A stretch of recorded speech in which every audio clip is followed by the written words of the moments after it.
Yes. Alright, so we're going to just go with 3. BO5.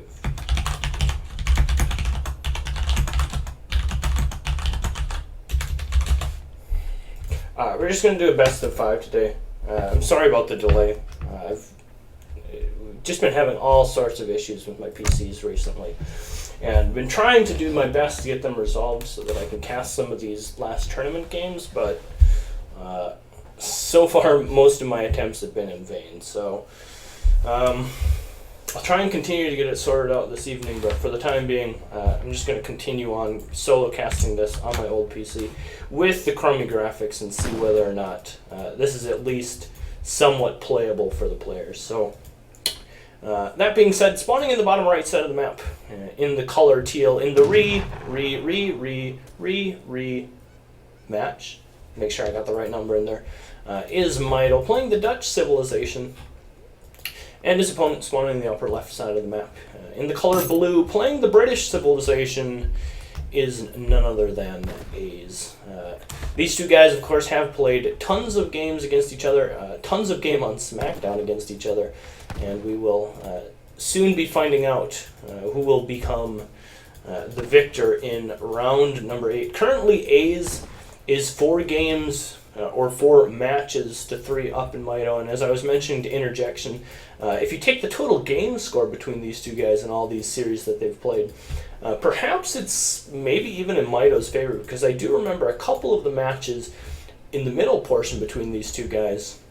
Mitoe won quite convincingly, like 4 games to 1 or 4 games to 0, whereas most of the times that Aizamk has been playing and winning, he's actually been kind of squeaking by. So we'll see whether or not we have any sort of definitive answer. Maybe I'll do a little bit of research and go back and try and figure out what the actual scores have been. But with that being said, let's turn on some of the fun little stuff here and see what we got. Mitoe, of course, playing the Dutch civilization.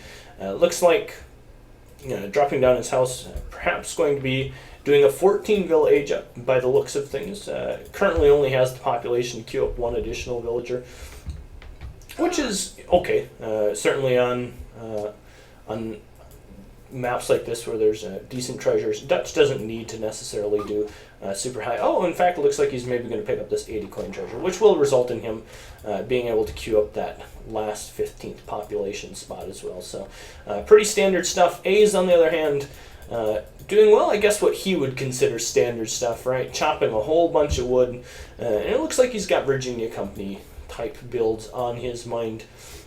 As we can see, he's frantically chopping away that wood. Currently sitting at about 400 wood. I'm not quite sure what the magic number is. I'm sure he's got it all worked out for how much he needs, but once he does have that ever popular shipment in for him, there it comes, Virginia Company, immediately dropping down 4 houses. Let's see, it looks like, yep, he's going to grab 1 more house, going to grab a 5th house, and, well, that's going to be a pretty nice bonus for him. Of course, it does slow down his age up quite significantly, but realistically, going to be aging with a ton of villagers and have a very strong economy working into this into the middle portion of this game. So Mitoe has clicked up. If we switch over to text being researched, we can see that he is swiftly on his way to the next stage with the quartermaster politician, and will very soon find himself in the second age, and we'll have to see how he's going to respond to this very economic build that Aizamk is currently putting together. Certainly something like a stable start is possible for Mitoe. He could also abuse the fact that Aizamk has gone very economically focused and go very economically focused himself. Perhaps he'll do something like a 5 or 6 bank just straight FF and play very, very economically as well. So there is always that opportunity when your opponent does something slow that you can do something even slower and even greedier. And we'll have to see whether or not that ends up being the case. But either way, the first bank is coming down, starting to mine a little bit of coins so that he can at least get a villager in queue. And it looks like perhaps that is exactly what he's going to do, shifting a whole bunch of villagers back on over to food. Perhaps going to just be trying to get out as many banks as possible. We can even see even more villagers coming off that coin mine, which kind of signals to me that he's going to be dropping quite a bit of quite a few banks here. Someone asking about quality options. Unfortunately, there aren't going to be any quality options today.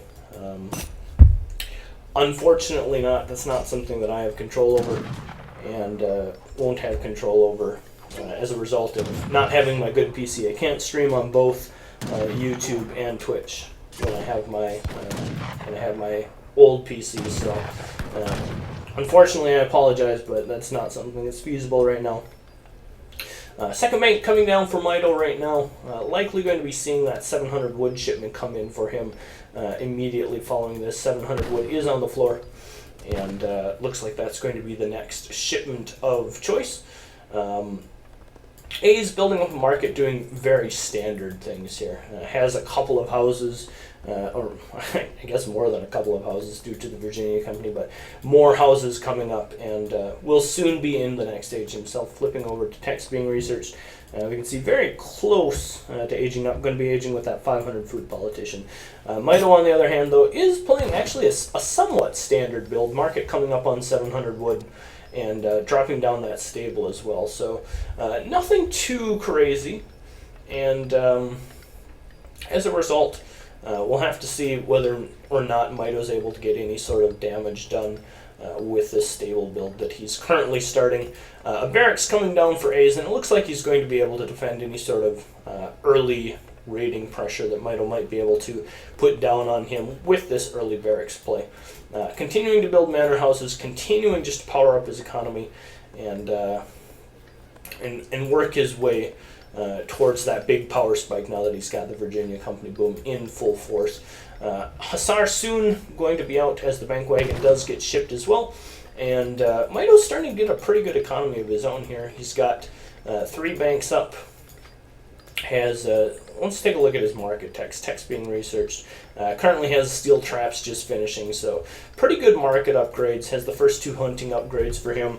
No placer mines just yet, but perhaps that'll be the next choice as we do see it in queue.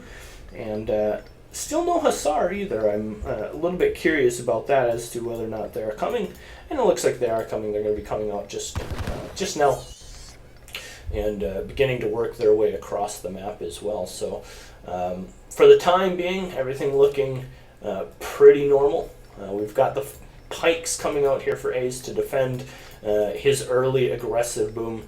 We can even see him dropping down a couple of TPs, playing economically to the max here, splitting up his pikes, trying to deal with the Hussar raids to keep as many of those villagers safe as possible. If we take a look at the resources unspent right now, both players starting to float a little bit, and I would suspect, at least for the Dutch player, that would mean that following his 600 wood shipment, we're likely going to see him attempt age. A's, of course, 700 wood, 600 wood, maximizing his manor boom as much as possible. And there does come the 600 wood for Mitoe as well. So we'll see how many more banks he elects to build off of that. Does perhaps have the opportunity to build 2 more banks as we see that extra 100 wood in queue. So probably going to see him drop down 2 banks off of this 600 wood and then try and age up. Or maybe he'll just drop down a barracks with that bank and then just age up off of that as well. Perhaps both are equally good options. One does give him a slightly stronger economy, whereas one does end up with him having a little bit earlier an age up time. I'm going to eat some of those goats to help expedite his early aggression, getting into the next age. And well, it looks like I thought his name was Roger. I could have swore that the first envoy's name was Roger. I'm pretty sure that's something the interjection told me, that the first envoy's name is always Roger, and I think he even had names for the subsequent ones after that. But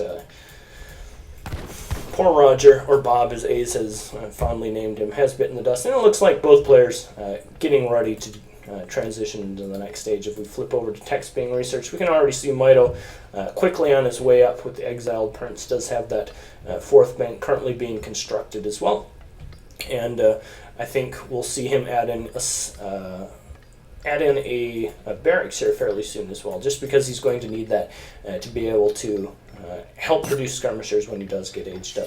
Mitoe is now in the fortress stage. We can see Aiz currently aging up as well. He's aging with the adventurer politician, which does give him those 7 longbows. So he will soon be up as well. Of course, Brits doesn't have any fast aging politicians, so as a result, he won't immediately have that option, but he will be soon enough into the next stage, and then able to respond to whatever Mitoe is starting to put together there. We do see a second stable coming down as well now for Mitoe, which is going to result in a pretty good cav spam here. I think he's going to have to send 1,000 wood fairly soon in order to be able to keep up with this.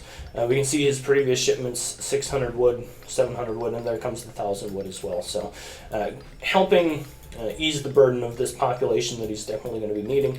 Going to give him the opportunity to get veterancy upgrades and drop down some barracks as well, is this 1,000 wood. Plus just the required houses that this population is going to certainly take up is going to be helped by that 1,000 wood as well. So another bank coming up, and in fact another 2 banks coming up. Very economic build coming out here, and well, looks like Mitoe's starting to really get his economy going in full force. For someone asking about the score, yes, you can see the score down here. It's in the UI. It's right next to their name. But now Mitoe pushing back any sort of aggression with these pikes that they perhaps could bring with the Minutemen, pushing them back with the Riders as well. Going to be pushing the pikes back as much as possible. And for the time being, looking like he's economically in a pretty good spot. Similarly, over on Aiz's side, we can see 2 stables up. He's got a barracks up as well. Does he have a second barracks? No, I don't see any second barracks just yet, but certainly has the production facilities to produce a ton of units now that he is aged up. And certainly with his economy, with his very strong economy, is going to definitely have the ability to produce a ton of units here. 8 villagers coming as the next card for Aiz as well, and also getting some of those very important veteran upgrades as well. So right now, as things stand, economies are both really, really big. In fact, looking at Mitoe's economy, he's at 54 villager economic population when you factor in these banks. He's also now got a 2-to-1 TP advantage as well. So truth be told, economically, Dutch is probably in the lead here, despite the fact that Brits has gone with a very, very greedy build incorporating Virginia Company.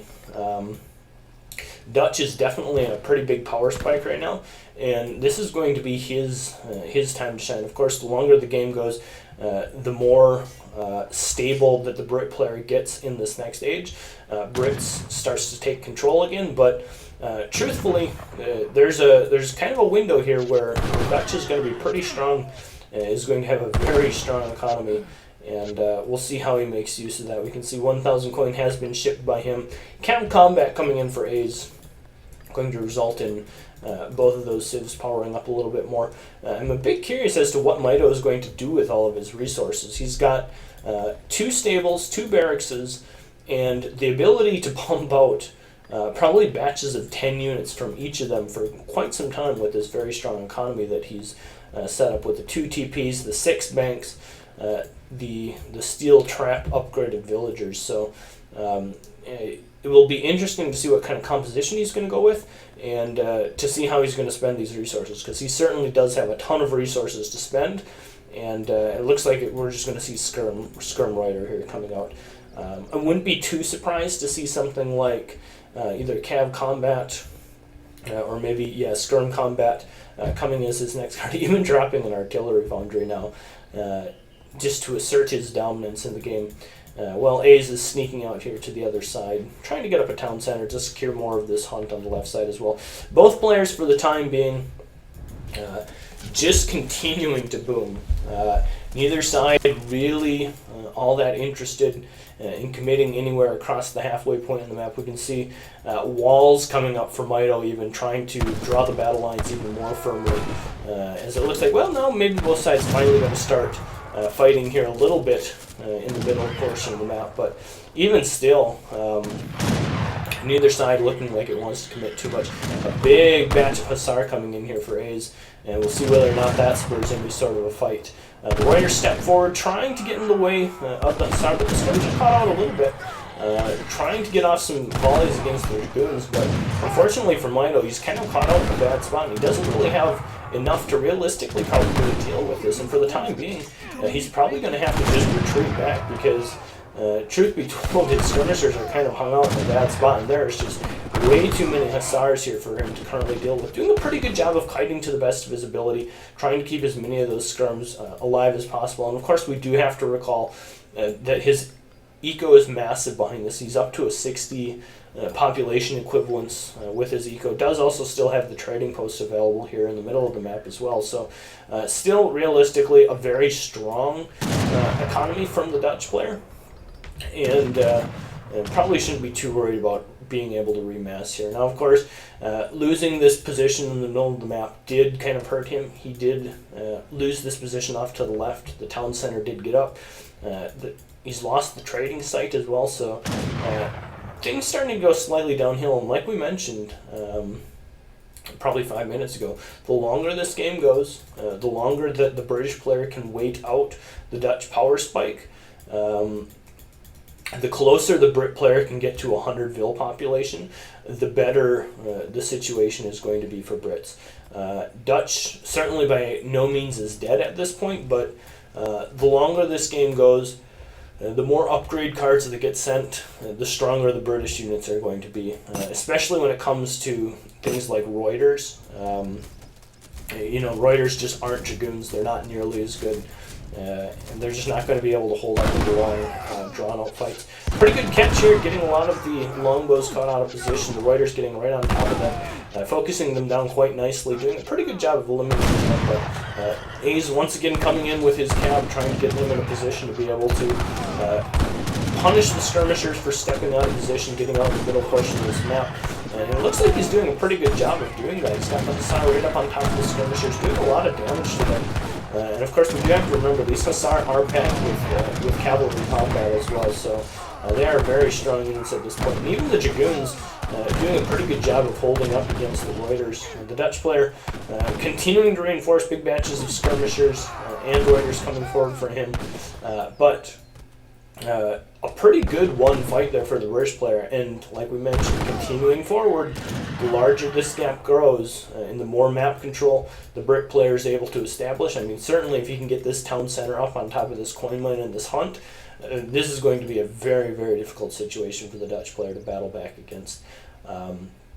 Dutch's timing window for where he's very strong and going to be able to continue to fight this British army evenly or better is slowly dwindling, and as a result of that, he probably needs to win one of these fights pretty early. We can see Mitoe saying, "Hurry up and run out of coin."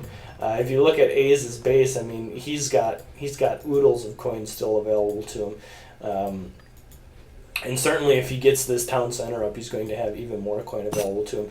I believe he should be able to see this town center and perhaps punish this by just running his Reuters over here. Yeah, it looks like now a couple of Reuters are going to be coming over to be able to to deal with that Explorer, but certainly not something that he wants to allow to get out. The silver mine, fairly important for him. I mean, even though he's Dutch and he's got plenty of coin available to him. In fact, he's barely even he hasn't even used up his one coin mine back at home. He certainly doesn't want to allow A's to continue to get this kind of map control. It was just getting a little bit out of control. He needs to be able to have, especially this hunt down here off to the side available to him. And well, now he's caught out here a little bit. A couple villagers going down. Does see the Falconets here in the middle of the map as well. So although he did reclaim the land down here to the southwest of his base, the middle of the map continuing to be heavily contested. Two Falconets coming in from the right side. The Falconets for A is going to be fairly exposed here. Mitoe unpacking, does get off a good volley, kills one of the Falconets immediately. His own Falconets are forced to retreat due to the fact that a couple Hussar are working their way for the left side. Looks like one of the falconets is going to continue to stand.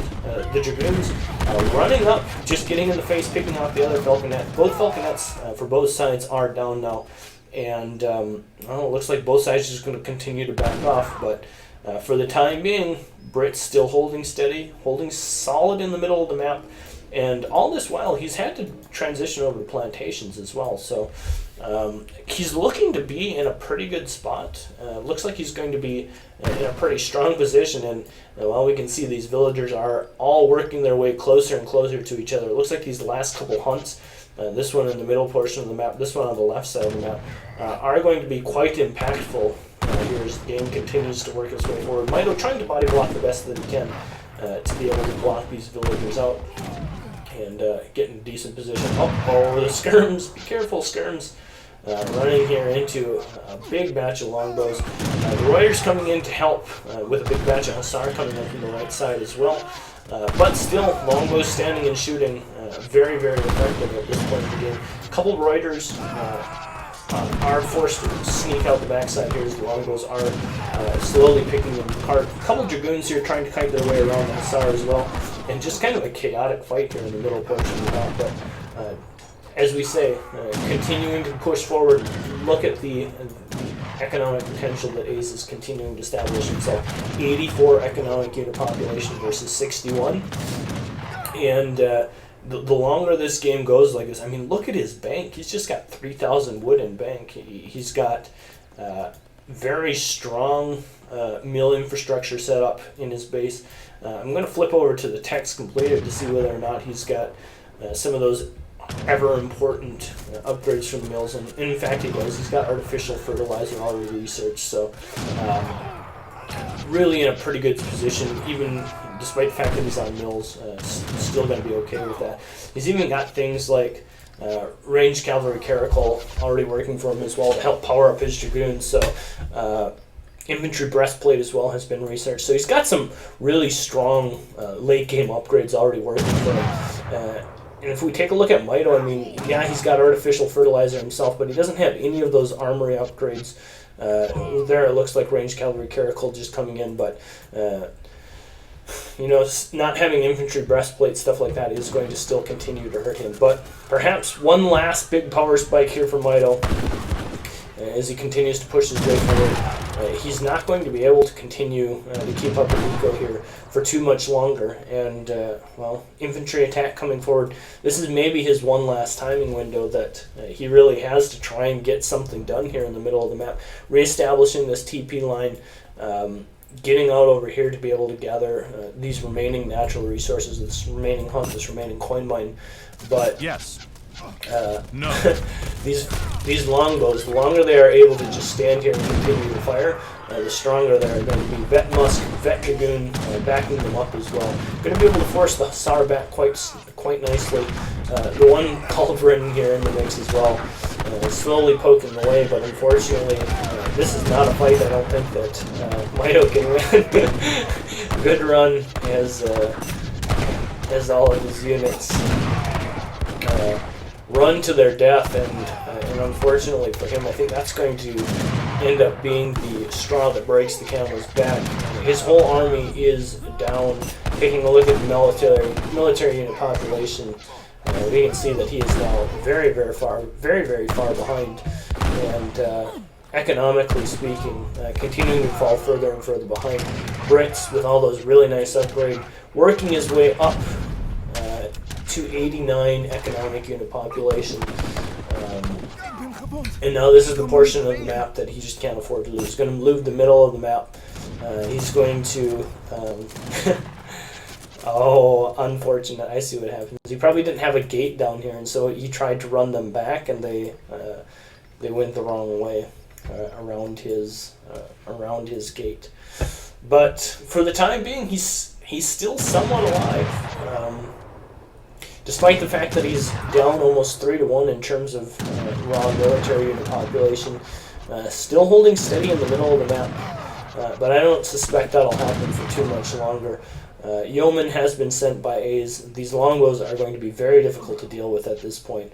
And the Dragoons as well, quite nicely upgraded, with the Cav combat having been sent with all the upgrades that he's got for them, this is going to be a very, very difficult army to deal with. And plus, on the back of this, Ace has just got this insane bank going for him. He's going to be able to continue to spam out so many longbows, which are going to be very, very difficult for Mitoe to deal with. The larger that longbow mass continues to get. Looks like the Dragoon's just going to run forward here, try and do a little something. Religious Freedom has been sent, but at this point in the game, Ace is all over the place. Vet Pikes down here threatening the infrastructure of Mitoe, threatening the remaining villagers. In fact, a little bit of a pike raid even going down here on top of this coin mine. Meanwhile, just continuing to secure the middle portion of the map. And I think as a result of that, this is the beginning of the end. Mitoe continuing to fight on, but losing a lot of villagers here, losing a lot of map control just in general. And as a result, I think the beginning of the end here, starting for the Dutch player. Currently 94 economic unit population to 68, and that's not going to be improving as we've got another little bit of a pike raid going on down here. A couple more villagers falling down, and I mean, this is just something the Dutch can't afford at this point. To be able to fight in two places at one time while losing economic unit population is definitely going to be the thing that's going to break him. A couple skirms caught out here in the middle of the map as well, going to be dropping down. And, well, how did Ace even get that town center started? That's a good question. That's a good question. But for the time being, I mean, he still has... he's somewhat holding. He's still alive. He's got coffee trade sending right now, so he's going to be able to construct 2 additional banks, which will help him slightly in terms of his economic potential, but I don't know if it's going to matter. These longbows are just so beastly at this point. Just look at the DPS and the range they have, cutting through basically everything that Mitoe has. But the skirm count is holding a little bit steady. He's been able to continue to leverage, a pretty good mass here. He's continuing to spend his resources well. In fact, that's probably what's keeping him in the game at this point. It's just the fact that he's outspending his opponent quite significantly. If we take a look at Ace's bank, currently Ace has, thousands and thousands of resources unspent. In fact, we're probably going to see him get an age up in here in just a moment, but because Mitoe has been able to spend his resources so well, he's been able to continually fight back these pushes that Ace has put out across the map. And imagine if all these resources had been sunk into military units, at what position Ace would be in right now. He'd probably be in a pretty good position. But regardless of that fact, is aging up with the Tycoon, and will soon find himself in the next stage. And certainly, having already sent Yeoman, when he gets things like Guard Longbowman upgrades, Guard Dragoon upgrades, especially with all these upgrades that he currently has working for him, going to be something that's going to be very difficult to deal with. Mitoe looks like working in some more arsenal techs of his own, going to be trying to fight out this middle portion of the map for what seems like the 4th or 5th time.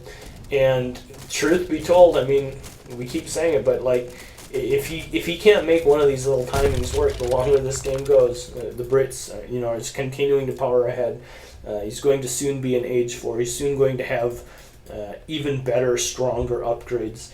And maybe Ace's refusal to spend his resources appropriately in this game is going to be the one saving grace here for Mitoe, for the Dutch player. He does have a little bit of a timing window here where the age up, the upgrades are not quite finished, and this is perhaps a time where he can push out across the middle of the map and maybe make something of this timing. So we'll see whether or not when Mitoe sees the age up come, if he almost immediately doesn't try and go stand on top of the economy of his opponent, but that's certainly what he needs to do. He needs to get back here on top of these villagers, stop them from gathering, so that Ace can't leverage his tech advantage that he's built himself over the course of these last 15 or 20 minutes. That's going to be difficult for him to do, though, because Ace has still got a pretty good bank. He still has a ton of wood and a ton of food, which means lots of longbows coming out. He also has, if he needs them, the vet picks as well. So still a long way to go here for Mitoe, but winning little fights like this is going to continue to help him power his way forward. Is going to allow him to continue to fight on. And well, here comes the big daddy, the big tech swing, the guard longbowman. Soon going to be finished, and if that does get finished, the longbowman will go from difficult to deal with to nearly impossible to deal with. But for the time being, I mean, Mitoe has still got the advantage in terms of economic or military unit population, and if he can split things up here, split up the map, force A's to garrison villagers, just continue to run him around the map, this could still be a situation where the Dutch player may be able to pull out a sneaky win as a result of A's sloppy spending. I mean, still, just look at how much resources he has. Does he still just have the one barracks? He's got 2 barracks. He's got a couple barracks down here. He just needs to spend his resources. He's got tons of resources, but he's not spending them. And there goes Mitoe, going to be clicking up to the next stage himself. So, you know, he's got basically 50 villagers. He's got tons of banks, and he currently has the military upgrade. Plus, he's going to have, you know, factories of his own coming in soon, and that's going to be quite good for him. But still, I don't know. These card longbows are going to be very difficult for him to deal with. A couple of them sneaking forward. And it looks like he's just going to fight. There's not a ton of dragoons here, which is going to be pretty good for him. But probably just enough combined with the longbow DPS, just the raw firing power, going to be able to clean up most of these units. So certainly we would hope that, you know, there would be reinforcements coming in from A's fairly soon as well, which should allow him to stabilize. And it looks like the longbows just holding solid. Yes. Mitoe mentioning it as well. Longbows are repeating. In this situation, I mean, they certainly are. Look at their range. You can't even see where these arrows are coming from. They're coming from, like, way back here behind these houses. Continuing to push back. But for the time being, still alive is Dutch. And it kind of just goes back to Dutch is spending his resources much, much more efficiently. Once again, if you look at A's, I mean, if at any point he were to just drop down 3 more barracks and just spend all of his resources, trade at the market a little bit, oh, maybe it looks like he heard me. Going to be doing just that, dropping down a couple more barracks.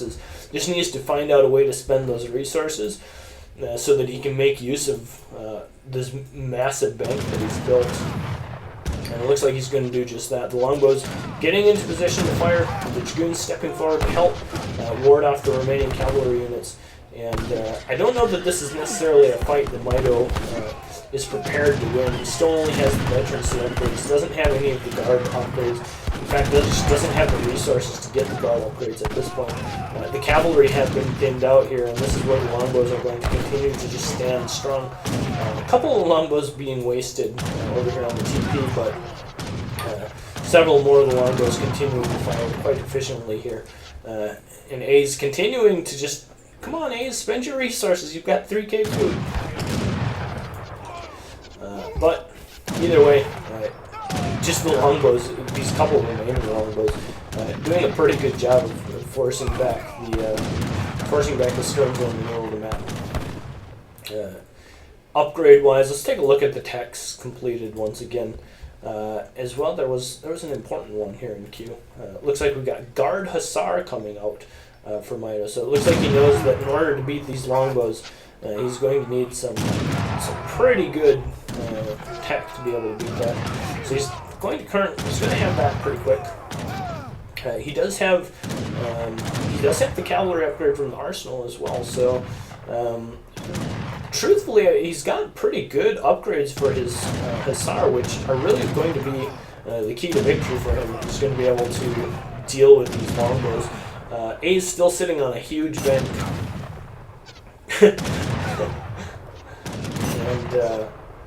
And it looks like he's going to continue to be alive in this game, despite the fact that he's been down by over 100 score here for many, many games.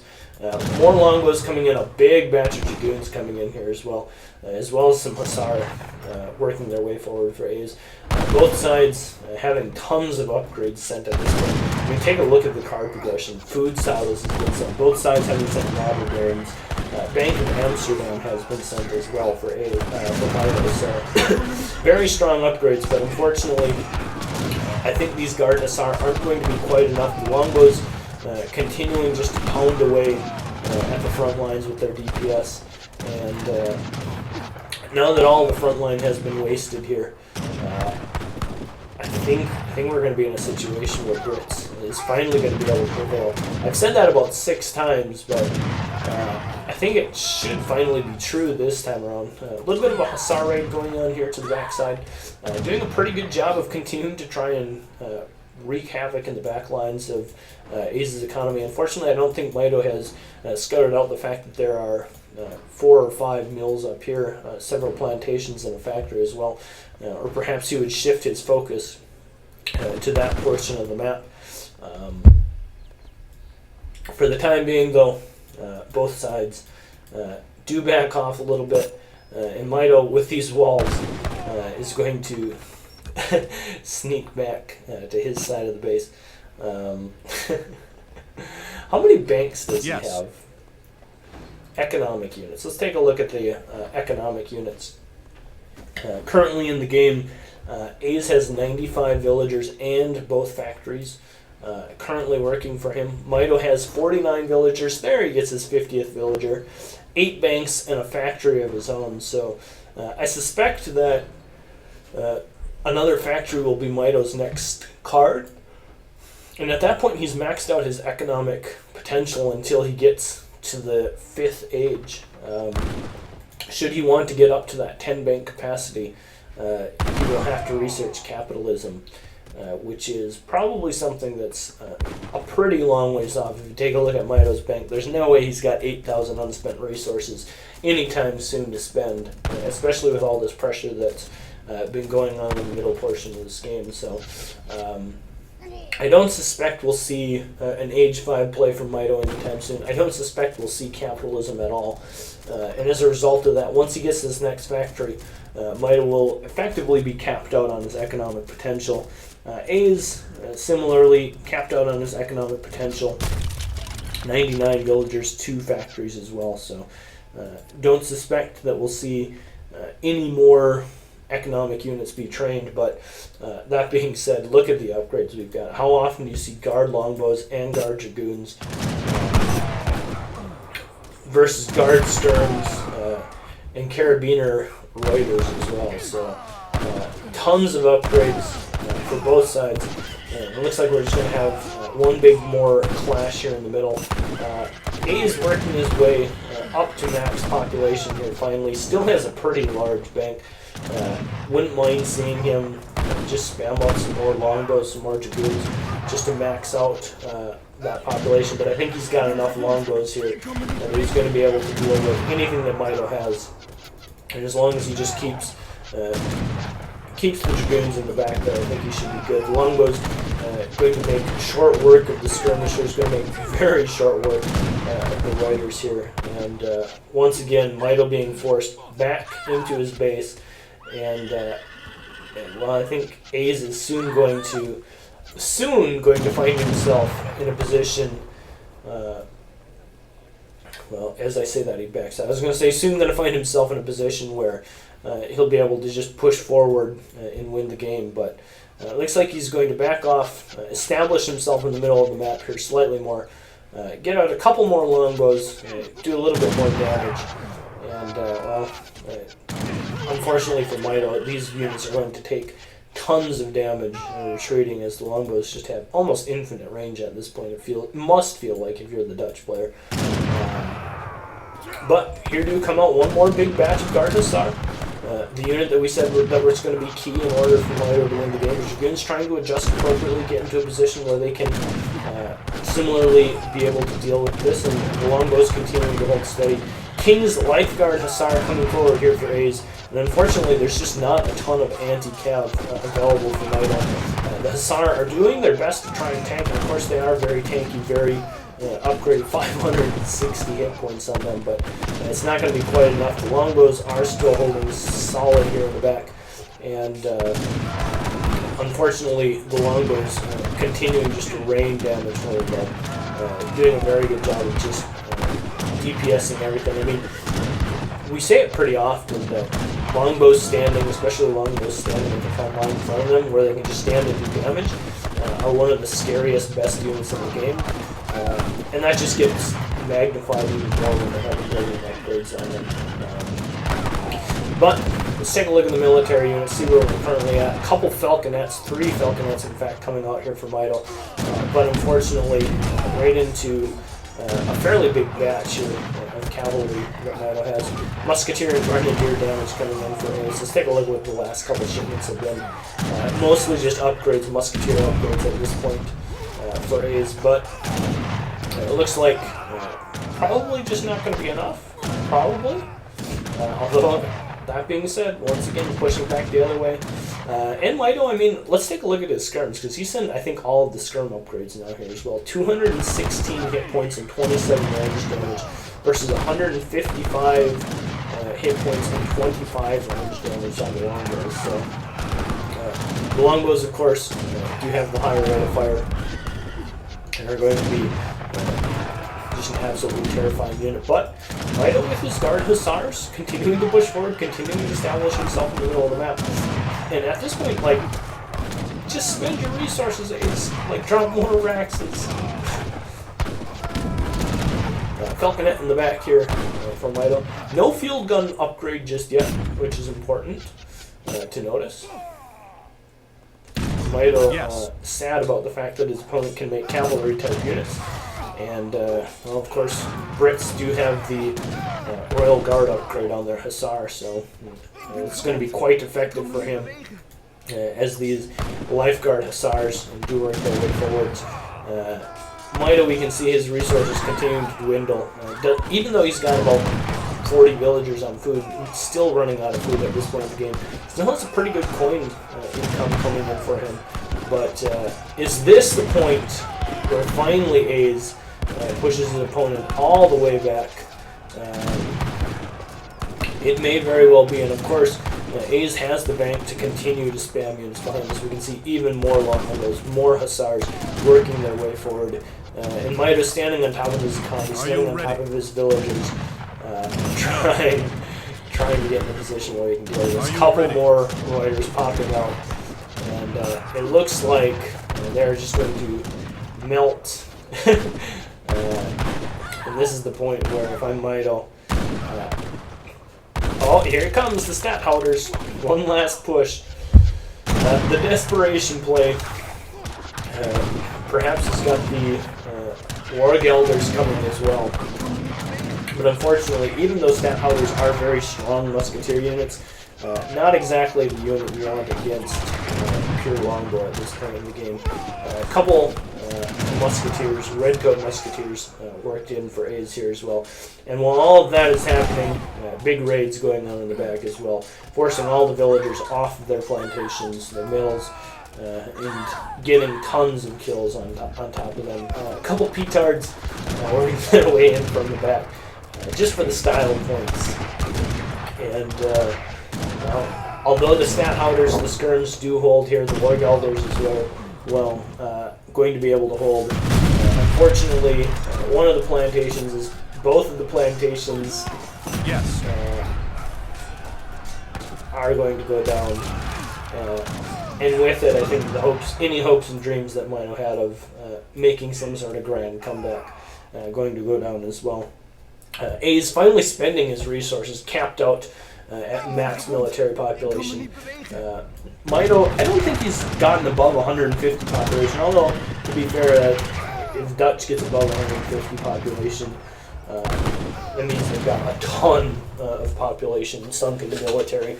So, truthfully, even though the economic and military, or the raw populations aren't quite is heavy for the Dutch player.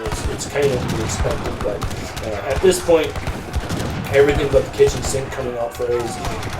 Redcoat Musketeers, King's Lifeguard Hussars, veteran guard dragoons make it, and guard longbows as well. And now without the ever-important factory infrastructure backing this up, as well as being down to 62 economic population in general, I think Mitoe is finally realizing that he's not going to be able to win. GG, well played. Game number 1 is a 44-minute masterpiece. And I'm really disappointed that Interjection wasn't here. Oh man, he would have loved this game. He would have just absolutely loved it. But game number 1, in what thankfully I decided was only going to be a best of 5, is a 44-minute marathon. It goes over to A's.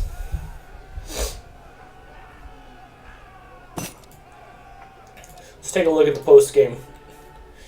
Not very often that you see those numbers for all resources be up into the hundreds of thousands. 138,000 resources gathered by the British player in that game. 124,000 resources gathered by the Dutch player. 707 military units created by Brits, resulting in 718 kills and 283 losses. Oh man. Game number 1, heading on over to A's.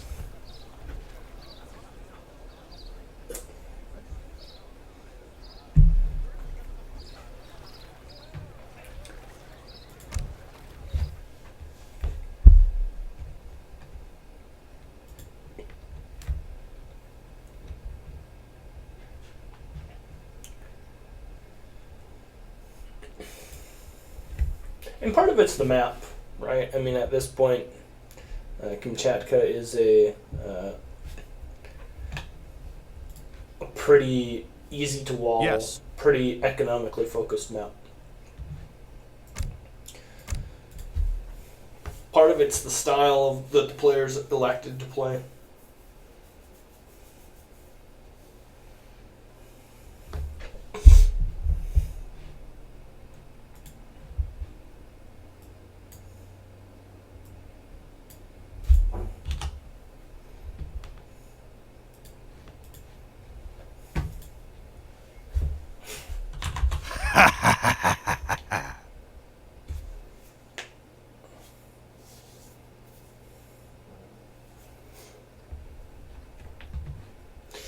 Z Hansen saying, please bring back Interjection. I seriously wish I could.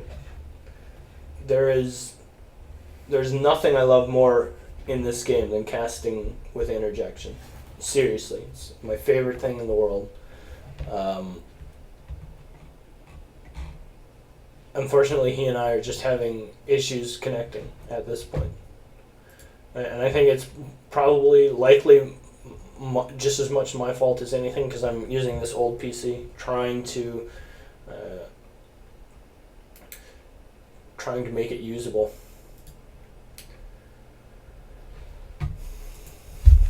Okay, let's do Deccan. Do you have Deccan? Oh,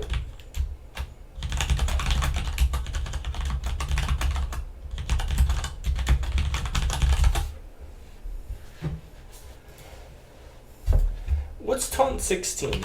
I'm in your base, killing your dudes. killing your dudes. I just saw someone mention it in chat. I had to try it. I didn't know what it was.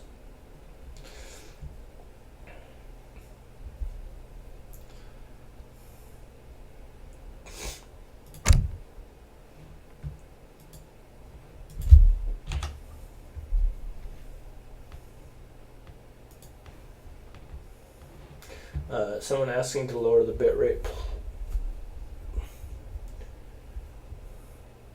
I can lower it slightly.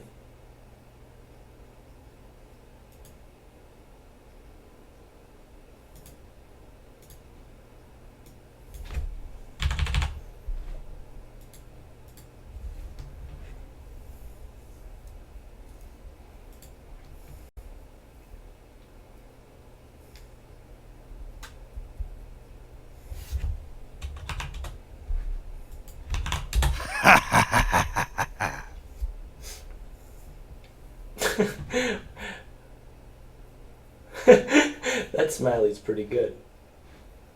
That come on bra one.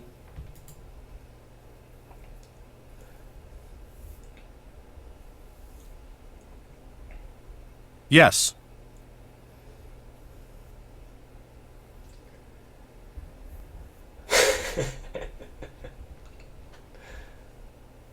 Alright.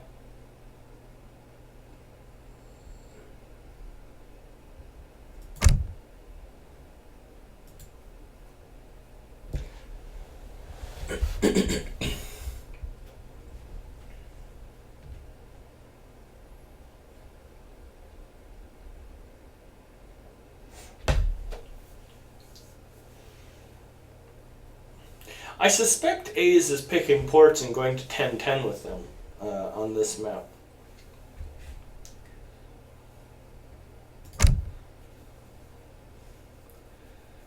We know he loves to 10-10. Yes. And here we go, game number 2 going to be launching in. Mitoe versus A's, the rematch between these two guys. The all-time series currently stands 4-3 in favor of A's. And I think this is a first for these two guys, at least in Smackdown. This particular map. I don't know that we've seen it just yet before.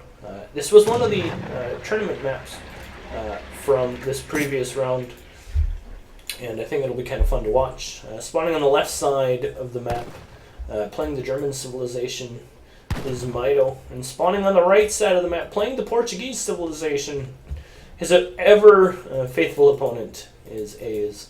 The map is Deccan, for those of you who may not know the map. Not a very popular map that we see very much of in competitive play. In fact, the first time that I think I've ever seen it in competitive play was when it was selected to be featured in the previous round, the quarterfinals of the ESOC Winter Championship. So we're going to play it again here. Both sides working up to the north side of the map first, dropping down a trading post. And I think both sides, perhaps A's at least, was going to be hoping that he could get down a second trading post, but that's not going to be the case. Only going to be able to pick up that single trading post, as both he and Mitoe did elect to go to the north side of the map. Well, it looks like maybe he didn't even have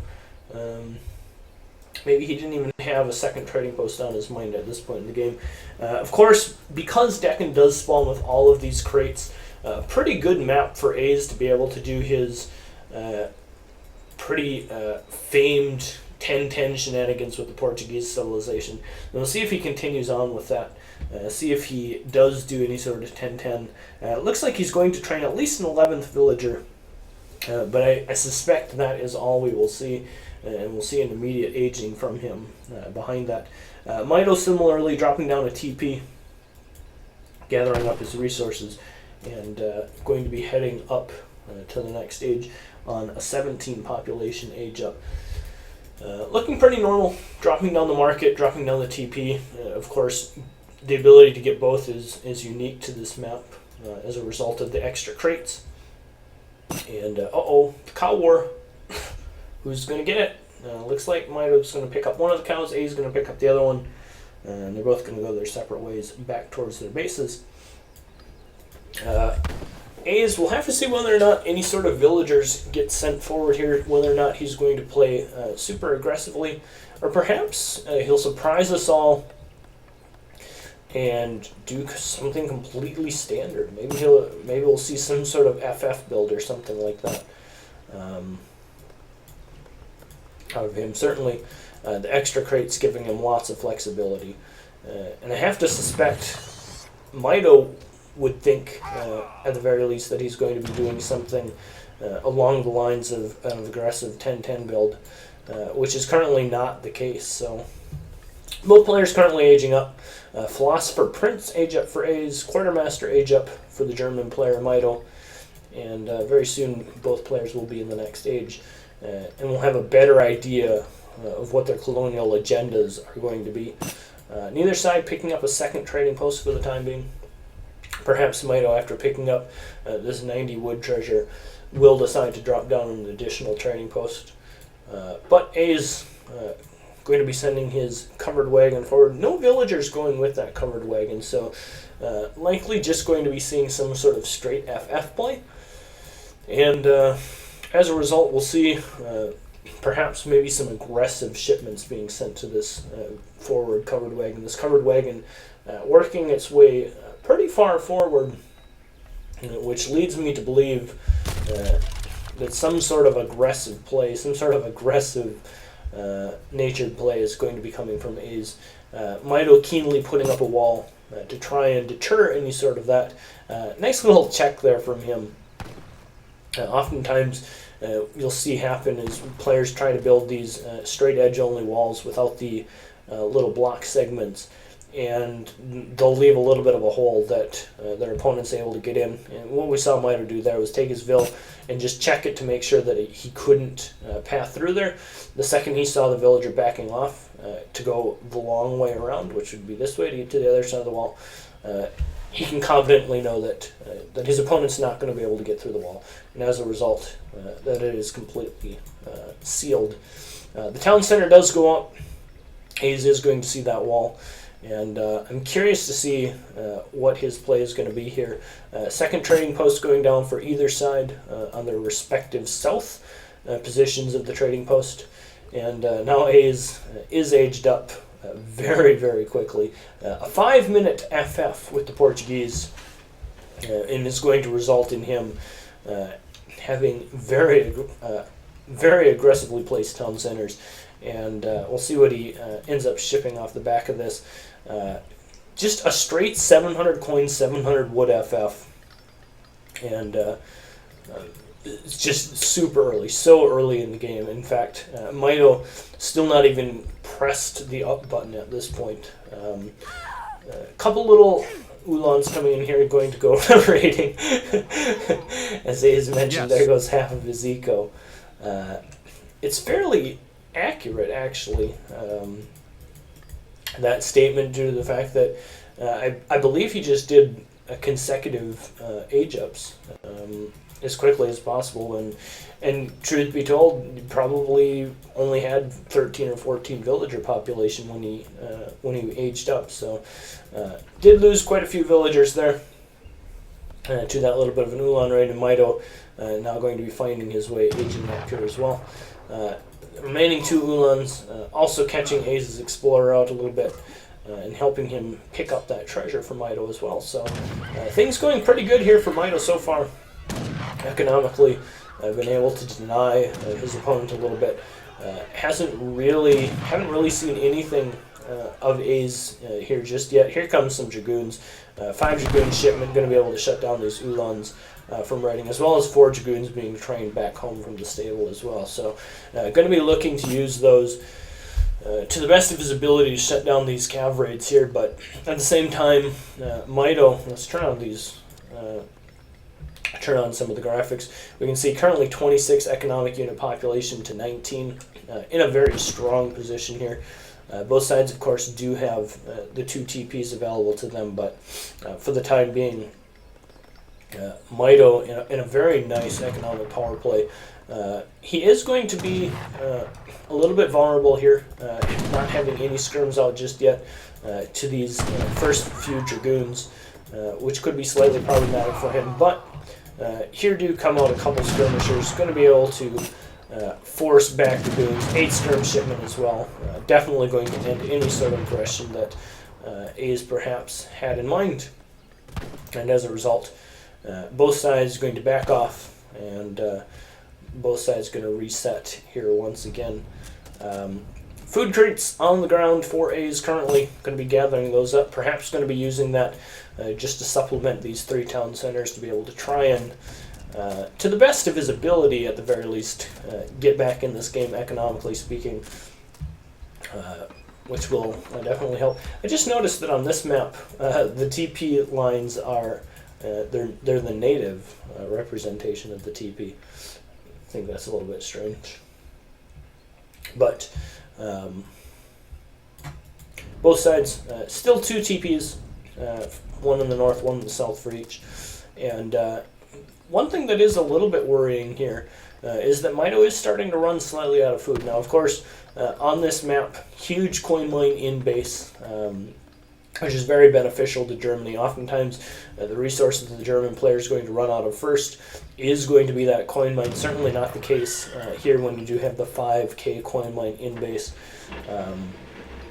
Going to be able to supplement your coin production for quite some time there. But similarly, not a very high hunt map is Decken, and as a result we can see the number of animals available pretty low here at this point. Are you ready? Mitoe saying pop Ronin. That might actually be what it is. We can see the Dragoons sneaking in here from the back, trying to get in a position to perhaps get some sort of surround. Maybe it's even 4 Mamelukes. 4 Mams would be just as good at this point. As Mitoe goes back to sieging this town center. Or it could just be a complete bluff. It could be absolutely nothing available. It looks like the town center is going to go down here in fairly short time. And as a result, Minutemen being called. There come the Mamelukes. The Dragoons sneaking in the backside. But looks like Mitoe's going to be able to try and kite his way out. Pretty decent surround here from A's. Did get on top of those units quite nicely. Still has all the HP left of the Mamelukes. But unfortunately for him, wasn't able to deal with this wall beforehand, and so the Skirms are able to retreat back to it. And as a result, any sort of aggressive play that he was going to want to continue to play here is going to kind of go downhill. Mamelukes are sneaking back around though on the other side, trying to get in a position where they can deal with the Skirms. Also doing a pretty good job of kiting around with the Dragoons to try and eliminate as much of the Ulan HP as possible. On the backside of this, not a lot of reinforcements coming for the German player, so he still doesn't have a great way to deal with these Mamelukes. And we can see these Mams don't take any damage, and well, there's your answer. He didn't have an answer before, now he's got a great one. As the Black Riders pop out, going to be able to deal with the Mamelukes quite nicely, push them back. And unfortunately for A's, there's a little bit of a window for a power play has pretty much evaporated. And from this point forward, he's got to formulate some sort of a response to be able to deal with the Black Riders. As it currently is, barracks coming up. No barracks was up for A's. And he's going to need at least an 8 Cassador shipment and some more Cassadors to be trained from this barracks to have a hope in dealing with those Black Riders. And of course, Black Riders, very strong anti-cavalry units. A fairly good counter in this position to the Mamelukes. And as a result, A's starting to give back some of that map control that he was trying to gain himself with this very aggressive FF. And now all of a sudden kind of finds himself on the other side of the street where now he has to deal with the pressure. Doesn't have the greatest anti-army composition and has to somehow find a way to deal with these Black Riders. He does have a couple Cassadors out here doing some decent damage. Also trying to run some interference on the plateau here just to buy himself a little bit more time, force the Black Riders into a defensive position around the skirmishers. But here comes another big shipment from Mitoe. Here comes the 13 Jaegers, and this mercenary army the Germany players starting to build himself is very, very scary. Despite the fact that there are still 4 full HP Mamelukes, at this point they don't represent an awful large threat due to the fact that there's really nothing that can deal with the Black Riders still. There is a growing number of Cassadors back here which maybe will be able to assist in the fight at some point. but now that the Jaegers are out, the number of Cazadors that's going to be needed to be able to deal with this very strong skirm doing composition is growing larger and larger by the minute. And unfortunately, that's just not something that Hayes is going to be able to deal with. And it looks like he's going to be forced to give up this town center position as well. And behind this, perhaps maybe even the game, just because continued little bit of raiding pressure back here, keeping him on his back foot as much as possible. And certainly these skirm volleys, these skirm wars are not something that he's really realistically going to be able to win with his opponent having Jaegers out, doing a pretty good job dealing with this. He does have a growing number of Cazadors, which are going to help him. He does still have the town center fire and the Minutemen available here. And he does still have a couple of Dragoons and all 4 of the Mamelukes still alive here in the back, but certainly can't afford to lose the position, can't afford to be back to 1 town center against Germany. We can see Germany's shipment span just really starting to catch up here. It looks like Minutemen are going to be forced to be called. The Cazadors doing their best job trying to work down the infantry as best they can. 2 organ guns coming forward, and perhaps this is what he needs to be able to deal with the infantry here in the back lines. The Cazadors are doing a pretty good job of poking down some of the Black Riders. We can see the Mamelukes still left. 3 of them at the very least are left alive. But one of the organ guns has been dispatched. The second getting pretty low, dropping now as well. And unfortunately for Hayes, hasn't really been able to put much of a dent in this infantry composition that the German player has in the backside, while still leaving up 5 of the Black Riders as well. I think any hopes of saving this forward position are pretty much lost at this point. And moving forward, this is going to continue to be a very difficult position for the Portuguese to work himself out. Take a look at the economic unit population. Sure, he is slightly ahead, but very soon he's not going to have resources together. He's starting to run out of hunts, even being forced over to berries over here to the south side of his base. He does have a little bit of a hunt available to him up here, but the rest of his side of the map fairly mined out at this point, which is going to result in not a lot of resources left for him. Going to be losing the barracks as well. And I mean, the more of that infrastructure he has to rebuild, the worse things are going to be for him. Let's flip over to the military units. Take a look at what he's currently got. 9 Cazadors, 3 Dragoons, and only the single Mameluke alive, compared to the 21 skirmishers, 21 veteran Uhlans, 11 Jaegers, and 4 Black Riders as well. Very scary composition. Colonial militia coming down, but unfortunately only 1 town center to make use of that from. And even despite the fact that 15 Minutemen is a pretty strong power play, with this many cav on the field, I don't know that it's effectively going to matter that much. Probably not going to be a very good opportunity for him to use it, and as a result, probably just going to lose to this massive Uhlans by itself. Is going to continue to try and work his way across the middle of the map, is forcing Mitoe to move villagers at the very least in the middle portion of the map with this Dragoon composition, which is pretty nice for him, but at the same time effectively losing his entire base, losing his barracks for the second time. In fact, he's already been forced to rebuild the barracks over here next to the stable. And I don't know that he can continue to afford to lose all of this infrastructure. Mitoe playing it kind of slow, carefully, coming in from the south side. Perhaps doesn't want to get too overeager.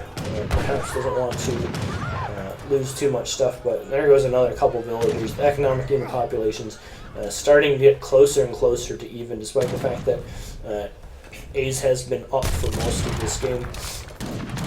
And it looks like, well, maybe trying to get a little bit of coin to get out a couple of organ guns. Does have these 2 organ guns, one of which is going to get focused down quite nicely. Does get off a little bit of a volley, does a little bit of damage. Has the rest of his army sneaking in from the south side here.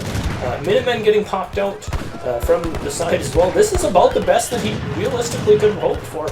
He got his opponent overcommitted, drew him in with the organ guns, and is now in an okay position here, getting a decent fight, making the best of these Minutemen. But it's just not going to matter. There's just not quite enough here. There's still 8 Jaegers left alive, 11 Ulans, 11 Skirms. GG called in game number 2, going to be won by Mitoe.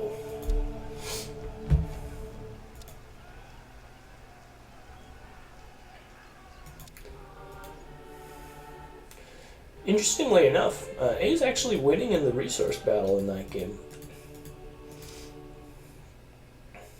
Did a pretty good job actually with that 1,000 food of replacing his villagers, or getting his villager count up pretty high. Had it as high as, like 57, which, if we compare the population, 57 to 43, pretty good, but military-wise, just couldn't find the good fights. And Mitoe consistently had, and with these big spikes, this is Black Riders coming out, Jaegers coming out. Those military units, very, very difficult to deal with. And as a result, lost this middle fight here pretty hard. Alright, I'm going to get some water quick, and then we'll head into game number 3 between A's and Mitoe.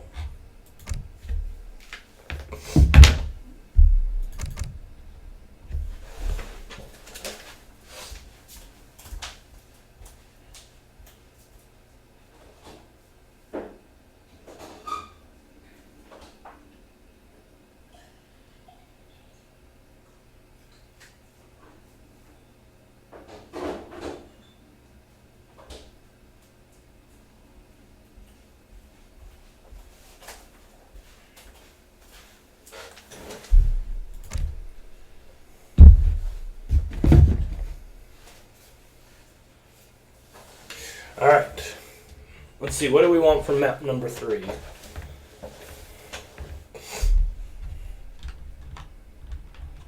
Yes. Let's do Yukon.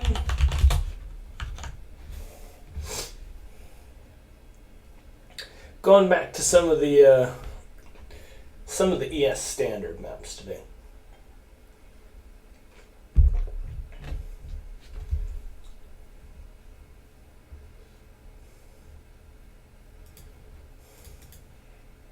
Yeah, someone's saying, dang, only 18 minutes after the first marathon game we had. That was something like 45 minutes long.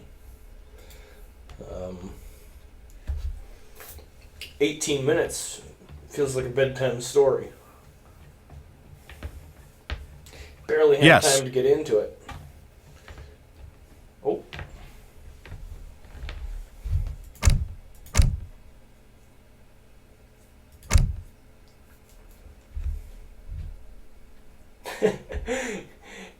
King Breakfast keeps using that pretty epic emoticon.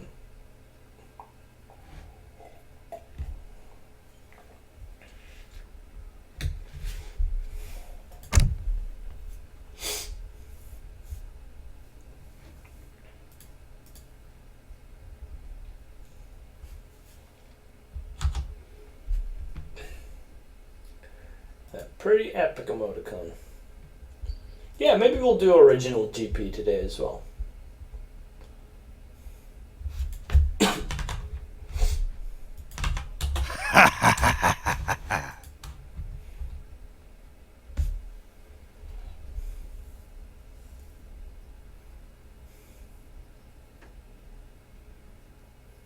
Oh yeah, Mitoe lost with Dutch game number 1, so you can play them again.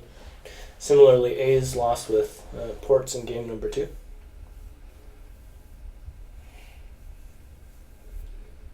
Northwest Territories. I would love to see a game on Northwest Territories. Yes. On Shura, I just said.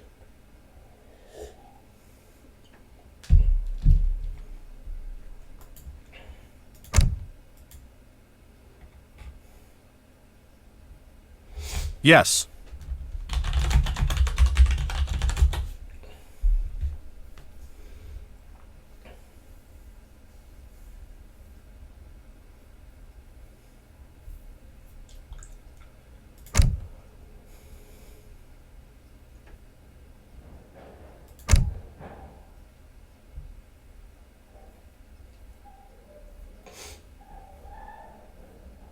There's some weird noises going on out in the hallway.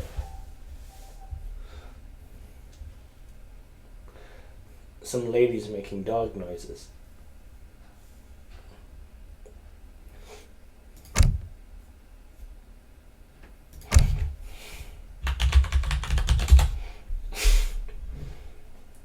Northwest Territories would actually be a kind of interesting match to watch.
I wish I don't think we have a Northwest Territories UI 2.0. It would be fun to watch. I agree. I actually used to love that map, Northwest Territories. I think it's kind of an interesting map.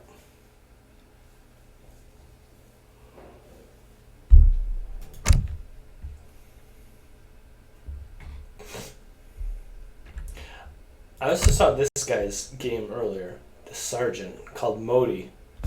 I thought it was Mitoe, like a Mitoe Smurf. How long has that guy had? Moti.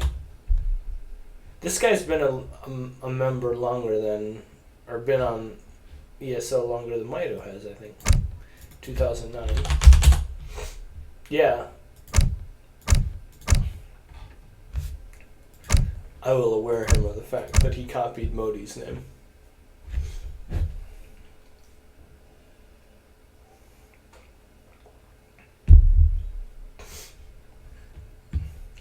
Well, the reason to not play Northwest Territories is because we don't have the Observer version. Coin toss or Northwest Territories.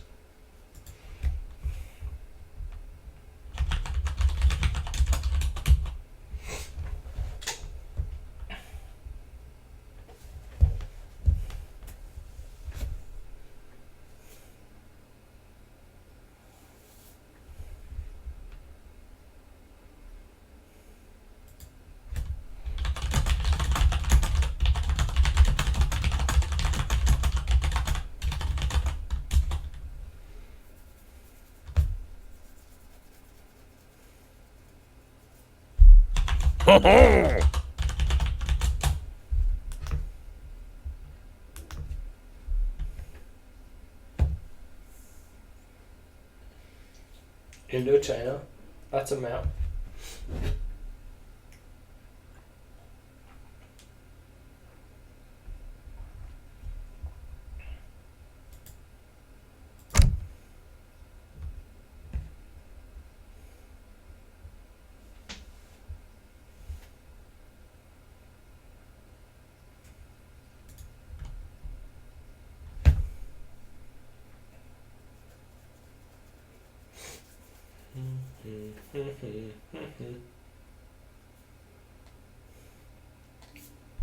Alright. Are you ready? Are we ready?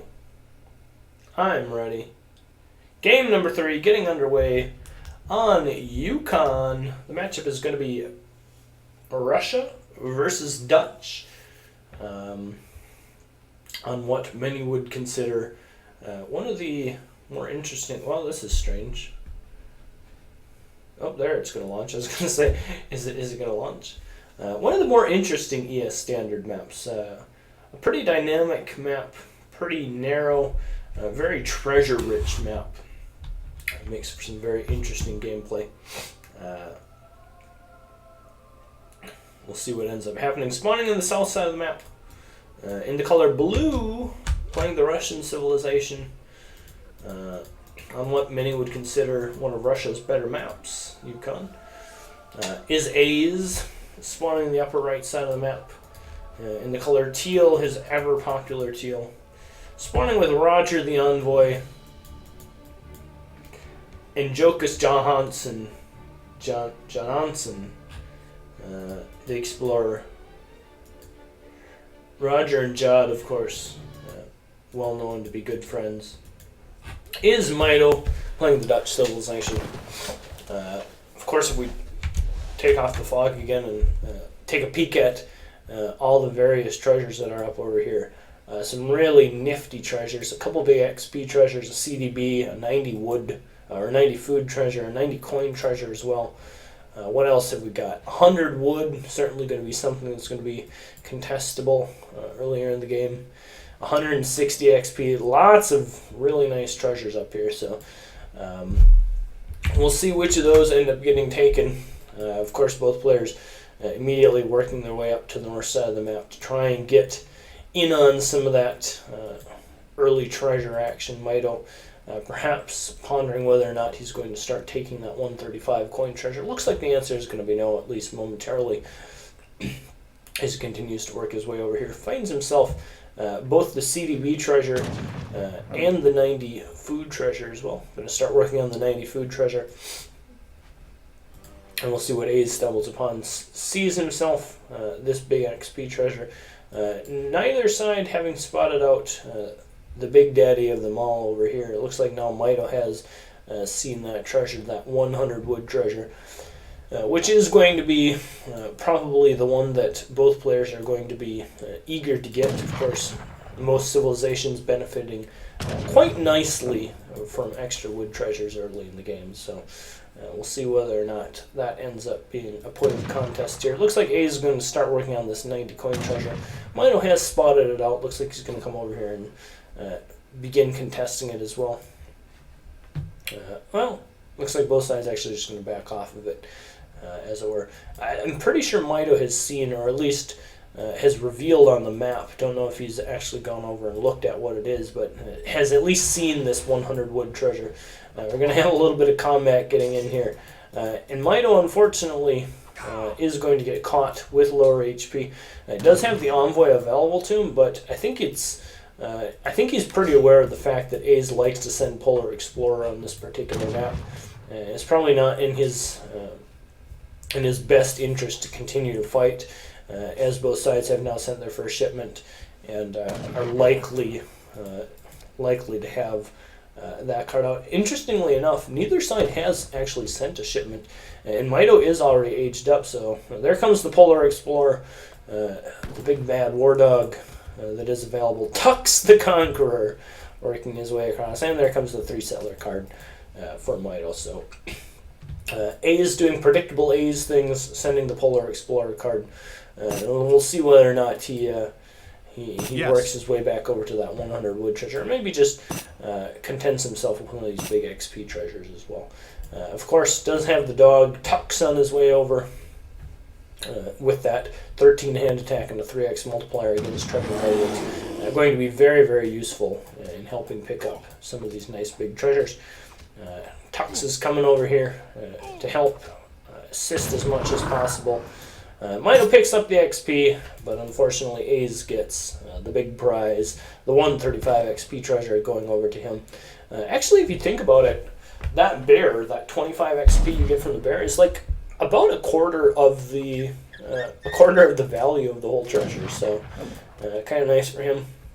A 90 coin treasure also going to get picked up here by A's, as it looks like both sides are now going to be working their way into the next stage. We can see A's sitting on that 17 villager population mark, going to be aging up significantly slower than Mitoe, who has already found his way into the next stage and is going to be working his way towards whatever his age 2 play is going to be. Bank coming down.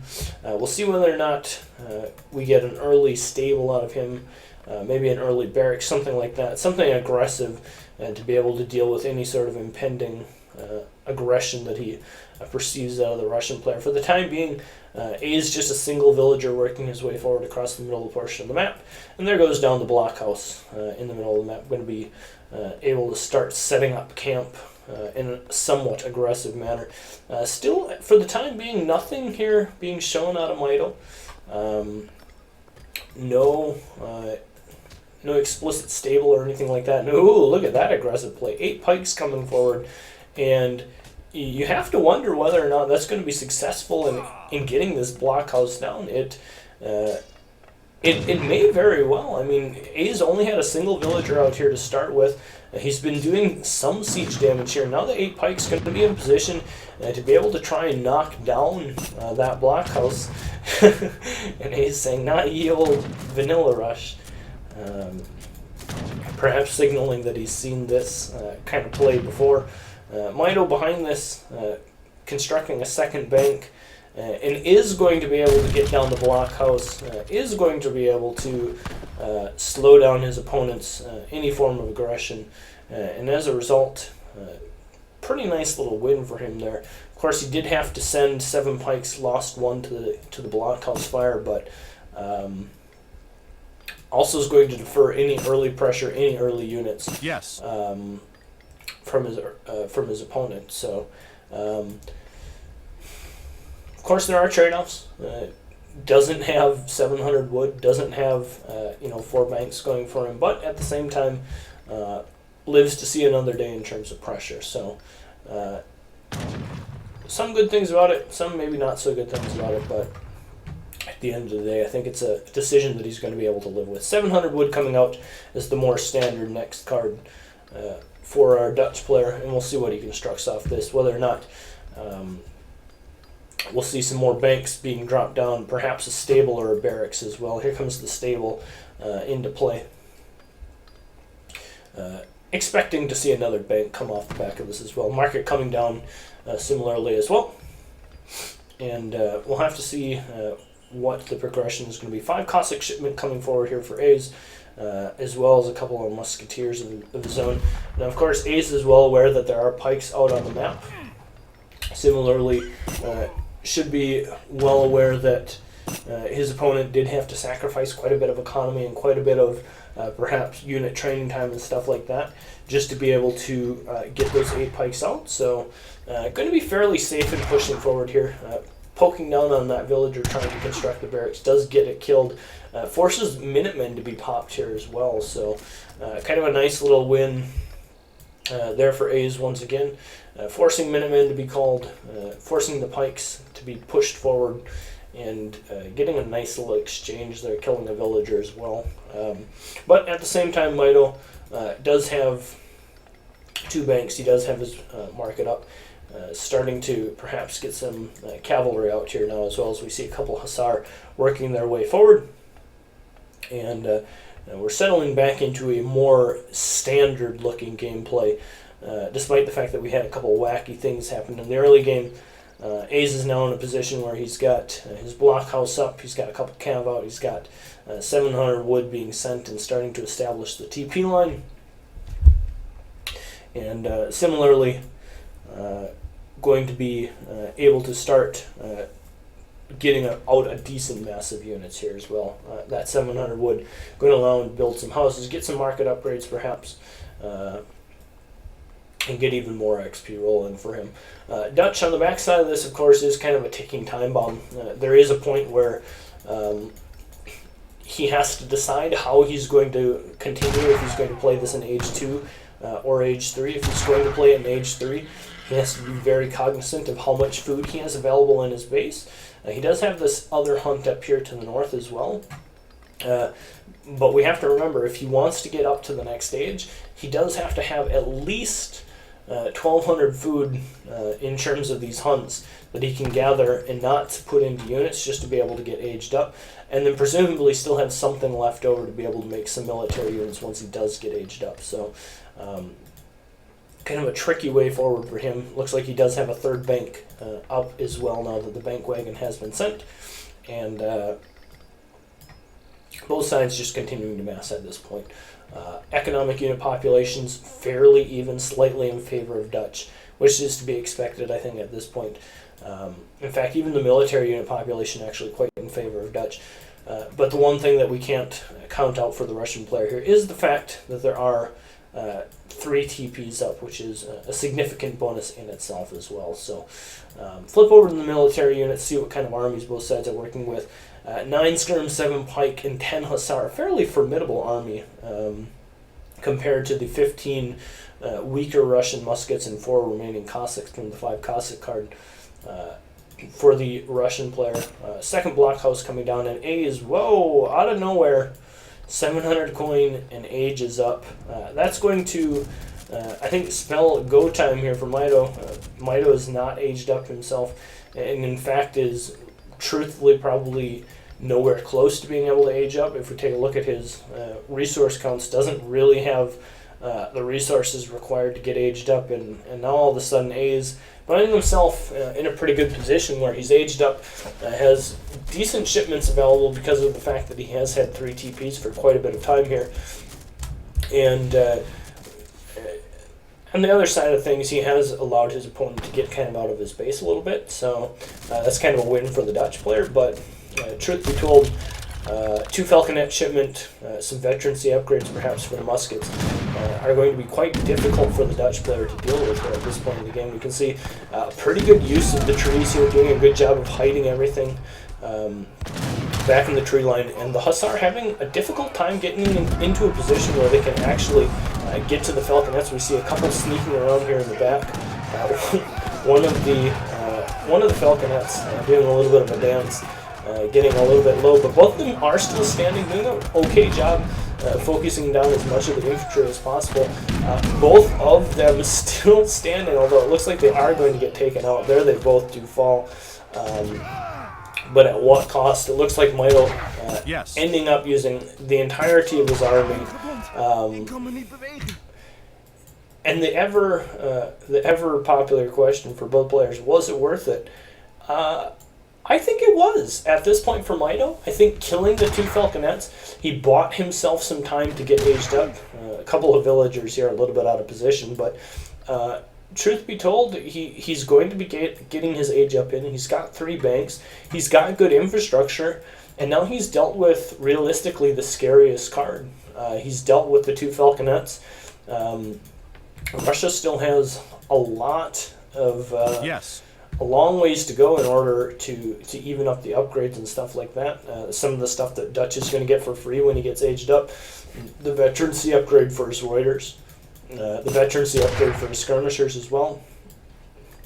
And when the dust settles, I think actually Dutch will be pretty happy with how things have gone as a result of this early game.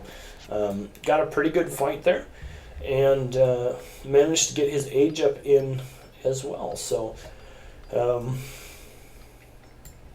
things probably going to be looking pretty good for him. And now that he's aged up, he's got good upgrades coming out. He's got his veterancy upgrades already on his skirms, on his Reuters, of course. And doesn't have to worry about that 2 falconet shipment anymore, which is quite nice for him as well. He can make bunches of skirms. He can make send the 8 skirm, 7 skirm, 6 shipments with little fear that his opponent is going to have a 2 cannon advantage over him at any given point. And of course skirms, because of their range and because of the lack of range that most of the Russian units tend to have, do very well when they don't have to worry about the potential of 2 falconets. So I think at this point, Dutch in a fine position. We can see economically, militaristically, fairly even. And the only maybe thing that could sway things back in Russia's favor is if Dutch can't control these portions of the map, can't get out of his base, can't continue to have another hunt. Perhaps there's a situation where Dutch just ends up starving, but for the time being, it looks like he's got some villagers out here. It looks like he's got a good enough, scary enough army that he should be able to contest any sort of pressure over here. As long as he continues to start hurting, gets his whole military over there and in the mix. I think he should be okay. Strellet versus Skirms. A little bit of a fight breaking out here. A decent number of Cossacks here in the mix as well. Looks like the Warrior's going to be darting over, trying to get in position to help deal with this. But so far, this has been a pretty good fight, I think, for the Dutch players. Skirms in their range doing a pretty good job of poking away at the Strelets and forcing them back. 9 rare card coming out here as well, kind of making the Cossack upgrade null and void at this point. And still a pretty good position here for the Dutch, but he is starting to run on a hunt. He's got 1 or 2 muskox back here left alive, but I think he's got enough presence over here on the south side of the map that he should be able to sneak out here to the north side and realistically not face any consequences for extending that far forward. And at the same time, he's starting to challenge the Russian player in the same way, forcing him back to rebuild infrastructure to the south side. The Skirm's doing a great job of poking away. Of course, just the warrior Skirm composition, very difficult to deal with for the Russian player in small numbers especially. And the Skirms just showing how strong they are as they continue to kite back, continue to leverage that range advantage. You can see that every time the Skirms turn around and shoot, how much extra walking the Strellet have to do just to keep up, just to continue to be a factor in the fight. And now here with 5 more Hussar coming in, the Strellet going to be forced back even more, and as a result, the remaining cavalry units going to be cleaned up quite nicely here. Now Dutch with free range just to continue to push his way forward and continue to use that range advantage. And now that there are these 3 Hussar here right up in the faces of the remaining infantry units for the Russian player, continuing to be a very difficult thing to deal with. The veterancy upgrade is completed, which is important. There are some pretty good other upgrades. Warriors has been sent, which is worth noting because of how good it is for the Russian composition just in general, especially when they're making a lot of Cossacks and a lot of Strellet. But still, going to lose this position here in the middle of the map. The position down here, a little bit further south of that, is now under considerable threat. And truthfully, Dutch has been able to get back control of the middle portion of the map, allowing himself to gather on these more exposed resources, which is something that that at this point the Russian player can't be very pleased about. More pressure going to be continuing to run their way forward here. The Riders did get a little bit of knowledge as to what they're up against, and once again the Skirms showing why their range is just so important in this matchup as they continue just to poke away at the Strellet and make life just hell for them, honestly. Puts them in kind of a difficult position and continues to force them back. As the dust settles here a little bit, both sides retreating back. Both sides kind of drawing a line here in the sand in the middle of the map. Neither player really wanting to commit too much towards the middle portion of the map. And we'll see who makes the next big move, because as these hunts start to thin out on the sides of the map, as more of these hunts in the middle of the map become the contestable objects in the game, the scarier this is going to get, and the more hairy this is going to get in terms of just raw firepower. Everyone focusing more on just trying to get as much control here in the middle of the map as possible.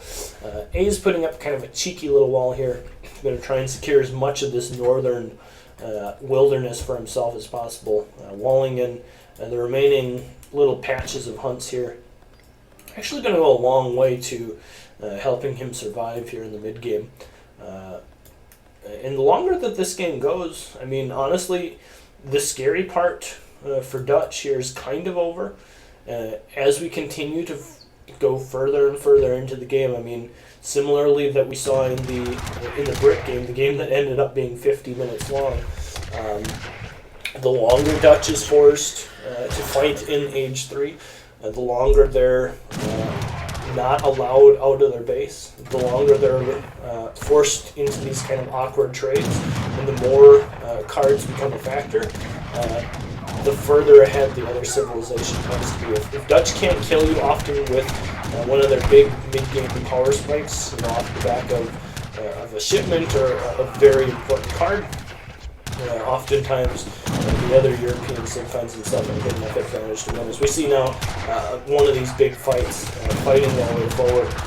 The Hussar numbers kind of melting, and honestly, the Cossack count remaining pretty high. Boyer's proving to be quite effective here. It's just more and more veterans continue to work their way forward, and there comes Strelic combat as well. That's going to make this game even more difficult for the Dutch player to deal with these units. And for the time being, Russia has beaten back his opponent. Look at Mitoe here trying to wall in as much of this hunt as possible. Looks like we're just going to pen up these remaining muskox and fight over them at a later point, but still continuing fights back here. And I mean, we've mentioned it before in other streams, how Russia likes to have these long little scrappy exchange trades. This is something that generally works out to be quite beneficial for them. And I would say that that's ever so much the case here at this point in the game as well. The longer these little scrappy trades go, the more overkill there are on each of these individual Strelic, the better this fight continues to go for the Russian player. Now, of course, should he dwindle his numbers too much, and of course just ends up losing the risk of just dying, that's not something he wants to deal with, a position he wants to deal with either, but I don't know that he's in any explicit threat of dying right here just yet. I mean, there's not a ton of siege potential available. He still has plenty of hunt up here to the north side that he's secured himself. So I think he should be okay. And, well, this is going to be a pretty nice raid over here for A's as well, getting a lot of damage down on these villagers. Going to be forcing Mitoe off of this hunt. Kills a ton of villagers. And it looks like Mitoe still hasn't even realized it. There he finally realizes the raid, but it might be too late. He's going to lose a ton of vills over here to this raid. And as a result, that's going to bring his food production kind of to a halt. A little bit of a raid going on over here, similarly for A's, losing quite a few villagers. Does have, oh, look out, the Manchus coming in, and that's going to push back any hope that the Hussar had of threatening that fairly valuable location where Ace has what looks to be about 30 or so villagers gathered up. In fact, it might be even more. It might be closer to 40, or like almost his entire economy up here. Yeah, he's got a couple of vills down here, I guess. But for the time being, forced back as the Dutch player, and Russia now finds himself in a pretty good lead in terms of economic unit population. Let's flip over to the economic tab. See, we have Mitoe currently 21 villagers, that number dwindling after that big raid, and 6 banks compared to the 55 villagers and nothing else that A's currently has. Let's take a quick look at the upgrades. Steel traps, placer mines importantly finished for A's. For Mitoe on the other side of the coin, also has steel traps and placer mines as well as gang saw as well. So things about even there. Looks like the little playpen here in the middle portion of the map is finally going to become an area of interest to A's as continues to push out here in the middle portion of the map. Mitoe pulling together a pretty good army for how weak his economy is realistically here. Keeping his skirm count high, pretty good skirmisher control in general, has resulted in him with a pretty good scary army here, but I don't know if it's good enough or scary enough to actually be able to deal with this number of Strelets combined with the Mameluke, or the Manchus as well. But that being said, the resources are dwindling up here. The resources just in general remaining are pretty much only here in this middle portion of the map. And it looks like we're going to see another big fight. Strelet moving their way forward. Manchu have to be very careful to not get picked off by the skirmisher counts here. Both sides continuing to work their way forward. Hussar swinging in from the right side, trying to get in a position to deal with the infantry units. The couple Cossacks that are remaining have been focused down fairly quickly here. And Mitoe does have a pretty nice army here, being able to focus down the Manchus nicely with the skirmishers. The Hussar tanking a lot of damage and dealing a lot of damage to Strela as well. More units reinforcing here from both sides. Big batches of Cossacks coming in from the backside, but I think there's still enough veteran Reuters left alive after all is said and done here that he's going to be able to deal with this. But here comes the Strela flood, and all of a sudden Mitoe backed into this little playpen, this playpen of doom. I don't think he wants to be in. 6 Oprichniks coming out as well, which are immediately going to be just sent to raid, as seemingly out of nowhere Russia has just found himself kind of an insurmountable army here, and I think this is the beginning of the end for the Dutch player. He's trying to keep his opponent walled back in over on this side, but unfortunately, oh, there's his 7th skirmish shipment. Not going to be able to do that. As it looks like he's kind of lost this position up here. A's has established control of this remaining hunt, and importantly for the Russian player, continuing to grow that advantage. The economic unit population really in Russia's favor. The military unit population has realistically always been in Russia's favor, expectedly because of their cheap units. But now the Cossacks just beginning to run rampant, and unfortunately for Mitoe, unable to recover from the little bit of a hole that he put himself in. Mentioning perhaps that he should never ship 8 pikes ever again, at least not as his first card. But now forced back into his base, losing all control here on the other side of the map, and A's going to be able to. Is he going to be able to pick off those couple vills? Yeah, he's going to pick off at least one of them. These 2 vills have been down here for a very long time gathering resources, by the way. Perhaps just wants to blow a hole through this wall so that he can maneuver a little bit more easily. In fact, going to be walling up himself to help keep this north side of the map a little bit safer. And at the same time, Mitoe trying to mount some sort of a comeback here, but things are looking pretty grim for him. Score-wise, anytime you fall, more than 50 points behind Russia, you're probably going to be pretty hard-pressed to fight back, especially when you're forced to build mills out front of your base, just due to the nature of the map. Another big raid coming in here for A's, killing a bunch more vills. There goes another 5, 6, maybe even 7 villagers, as these Cossacks continue to brutally murder these villagers in Mitoe's base. Mitoe being forced to bring everything back to his base for one last attempt to hold, but I don't know that he's going to be able to deal with this army. Let's take a look at the text completed to see what we've got. Just the veterancy upgrades for the most part at this point. A's has not, it looks like, researched any of the mill upgrades. Mitoe has gotten the very first mill upgrade, but don't know that it's going to matter. One more fight going to be happening here. The Cossacks kind of caught out. Looks like Ace is just going to continue to retreat back. Of course, does have the knowledge that he's got this whole north side of the map, and oh, well, there's maybe even another better reason why you would want to retreat. Does get aged up to the next stage. And similarly, I think I saw the church card coming out for him. Does have the wood available, just about to send the Kalamaks as well. So I think once we see those come out, we'll see another push forward here. Does have his walls constructed, although there's a little bit of a hole there. But it looks like he's going to be able to push back. There went a whole bunch of wood. We'll see what upgrade that one was. It looks like it's going to be the one. Is it going to be the one that gives him the guard of everything? Or did he just get, let's text being researched. Text completed. Yeah. There comes the Kalamaks. Looks like he got, where are they at?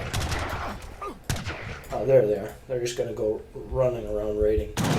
And at the same time, going to be able to clean up this fight, killing the remaining Hussar. Mitoe has resigned. GG, well played. Game number 3, going to A's as well. Yes. In what is turning up to be a pretty epic series. Fortunately, it's I said I was only going to do a best of 5 because I wanted to get my PC to the repair shop before they close. We might be here until 7 o'clock at night if we're going to keep playing games at this rate.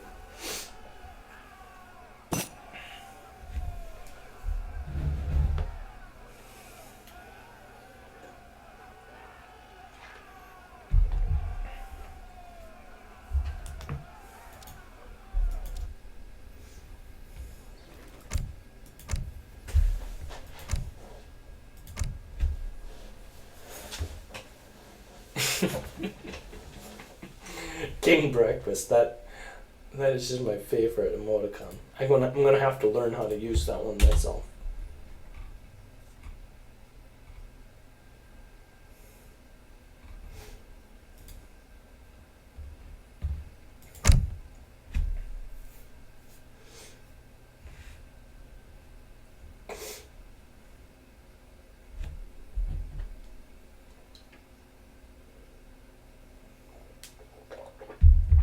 Where are my Dragoons as I use the Zuda more units principle to win games?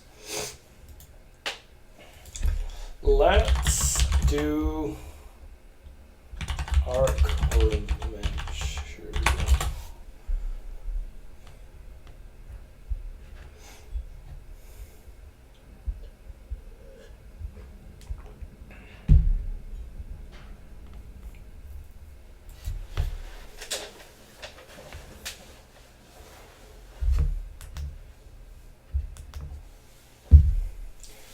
Looks like Manchuria is going to be map number 4. Manchuria.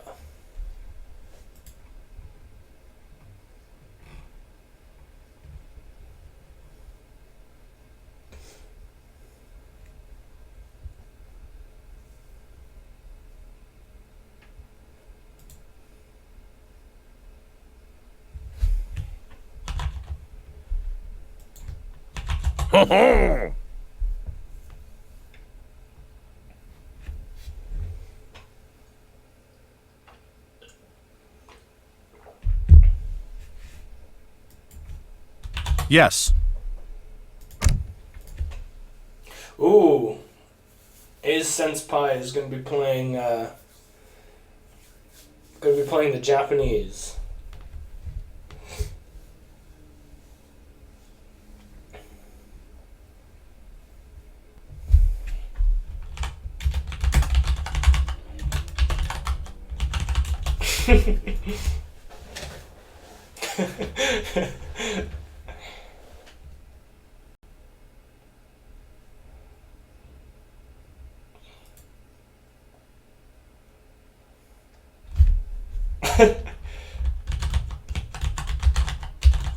Disastrous.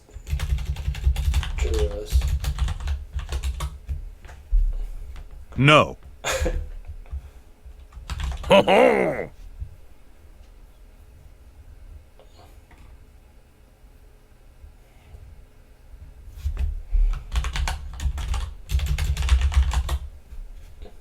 Yes.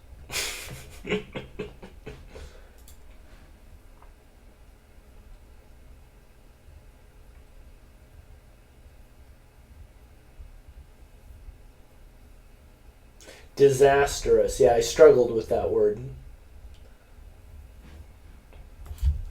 I tried to sound it out like you would in first grade. I'm sure we've all had that first grade teacher. They're like, sound it out. So you sit there and you say the syllables in your head. Disastrous. All right, I think I can figure that out. And then you try and do it. No. Your spelling of the word disastrous just ends up disastrous.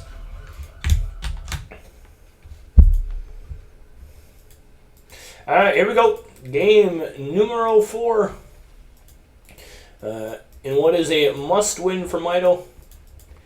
A's currently up 2-1. Going to be a best of 5 here today.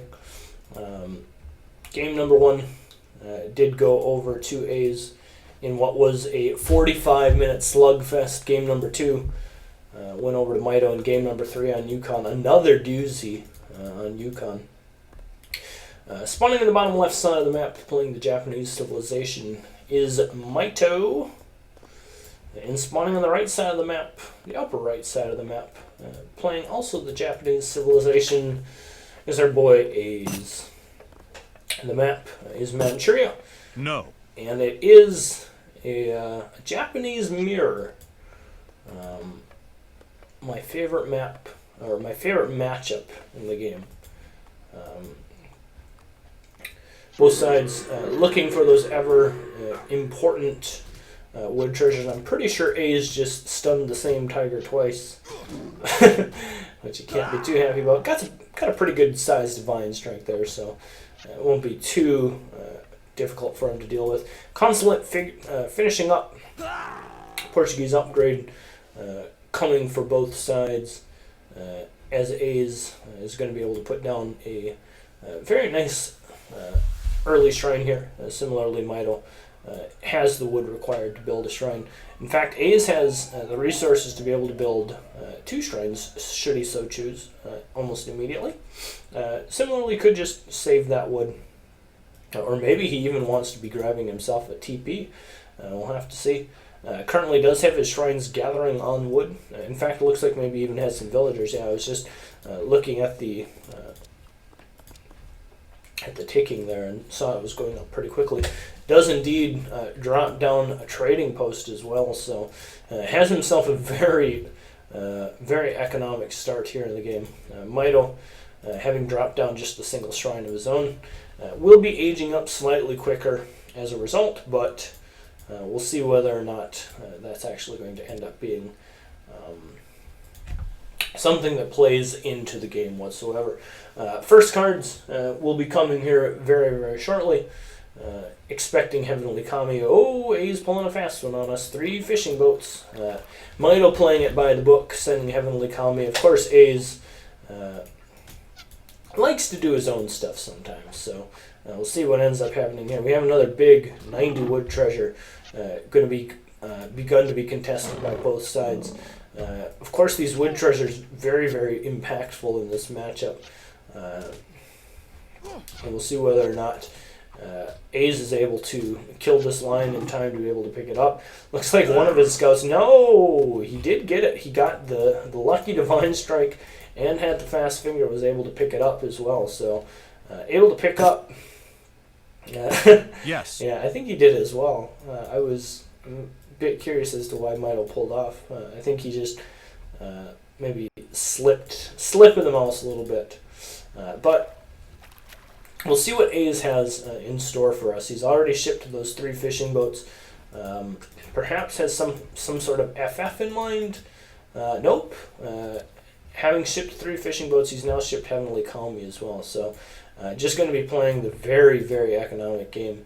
Of course, with that extra TP coming in, was able to get that extra card out. So going to be making use of that. Of course, his explorers aren't in the greatest positions. If you've ever watched me stream at night when I tend to play quite a bit of Japan, I frequently will lament about poor explorer placement, and this is, once again, not what I would consider ideal explorer placement, especially for the red Japanese player. And we can see all of his hunts really over on this side of the map have pretty much already been shrined up. And now there's going to be quite a bit of walking that's going to need to be done to be able to get to these next hunts. Whereas Mitoe's already out kind of in the middle of the map. His explorer split up a little bit better and is able to get down his shrines in a little bit more efficient of a manner. But that shouldn't be too big of a deal for A's as he's continuing to power his way up. Does have 4 villagers building on that wonder. And we'll see what results from this very economic build from him. Actually gets up at a pretty good time, 4 minutes and 45 seconds. A little bit quicker than his opponent even. So market's coming down for both players. We'll flip over the text being researched. Looks like A's is opting for the fishing boats. We'll see whether or not Mitoe opts for the fishing boats immediately here as well. Or perhaps he'll save his export and opt for the Vesti arrows on 400 export as well. There come the first cherry gathering upgrades for both players. I think we'll see a bunch of market upgrades starting. And if you take a look at the shrine populations, in fact, A's is slightly ahead in the shrine game as well. So A's having a pretty good economy. And for going his 600 wood, just sending 4 villagers immediately. And I'm curious to see how this will end up playing out, because at this point in the game, Ace has gone with some fairly non-standard choices, whereas Mitoe has basically been playing by the book Japanese. And we'll see how it ends up working out. 2 barracks is coming down for Mitoe. No military buildings at all coming down for A's just yet. And I think we'll see 600 coin coming from him as his next shipment, and then perhaps just an age up coming out of him. No barracks is needed perhaps at this point. 3 fishing boats coming out for Mitoe as well. Looks like it's going to be the choice. And this does give Mitoe a little bit of intel. At least tells him that his opponent did send 3 fishing ships as one of his first cards. So perhaps knows something a little different is up. Maybe could infer based off the trading post that his opponent sent 2 cards in Age 1, but that wouldn't be immediately apparent to you just from having scouted the 6 fishing ships. That your opponent doesn't have Kami as well. 600 coin is indeed the next card for A's. Going to be aging up. There comes the Wonder down, and is going to have a pretty good Wonder age up timing. Barracks coming down for him as well, as Mitoe continues to Shrine Boom away, and is going to perhaps begin training Ashi here fairly soon. Still gathering a lot of wood as well. Interested to see what he's going to be actually doing with that, because for the time being he's not aging up. Let's take a look at the text completed. Has decent market upgrades, but doesn't have things like Imperial Bureaucracy or anything like that just yet. So still on the outside looking in from the tech perspective as well. And we'll see whether maybe he'll send 600 wood or 600 coin as well. No Ashigaru being trained just yet. And although he is like 2 shrines ahead, I do fear slightly for him, just because A's has got the extra fishing ships, he's got the trading post, and he's got the age up all in queue. Well, the military units are pretty much null and void on both sides. We can see just these first 5 Ashies coming out for A's just now going to start sieging down the shrines, and this makes me think that A's is realistically in quite a good position. The economic unit population's fairly even here, maybe slightly in favor of Mitoe, but for the time being, I don't know that that's overly important due to the fact that Ace has now reached the next age. He's aged up, and and Mitoe, frantically building his shogunate wonder here, going to be trying to catch up a little bit in terms of tech advantage. Mitoe, interestingly enough, did not send 600 coin to get aged up, just instead looks like it did 600 wood 4ville, and just gathered the resources that he needed to age naturally. And we'll see how that ends up playing out for him. Of course, he did build the 2 barracks before aging, Yes. which results in 340 resources worth of wood that perhaps could have been in shrines or transitioned into gold or something like that could have gotten him aged up a little bit quicker, because he just hasn't made anything at this point. But that said, A's army working its way out across the middle of the map, going to be able to pick up a couple of these treasures here as well. Going to be able to secure this 150 coin treasure, which is quite nice for him, and continue to put the hurt down here in the middle portion of the map. Mitoe does have his first batches of units out, but that being said, Ace has got flaming arrows out on the field as well. Does he have any upgrades coming? No, it doesn't have his upgrades coming just yet.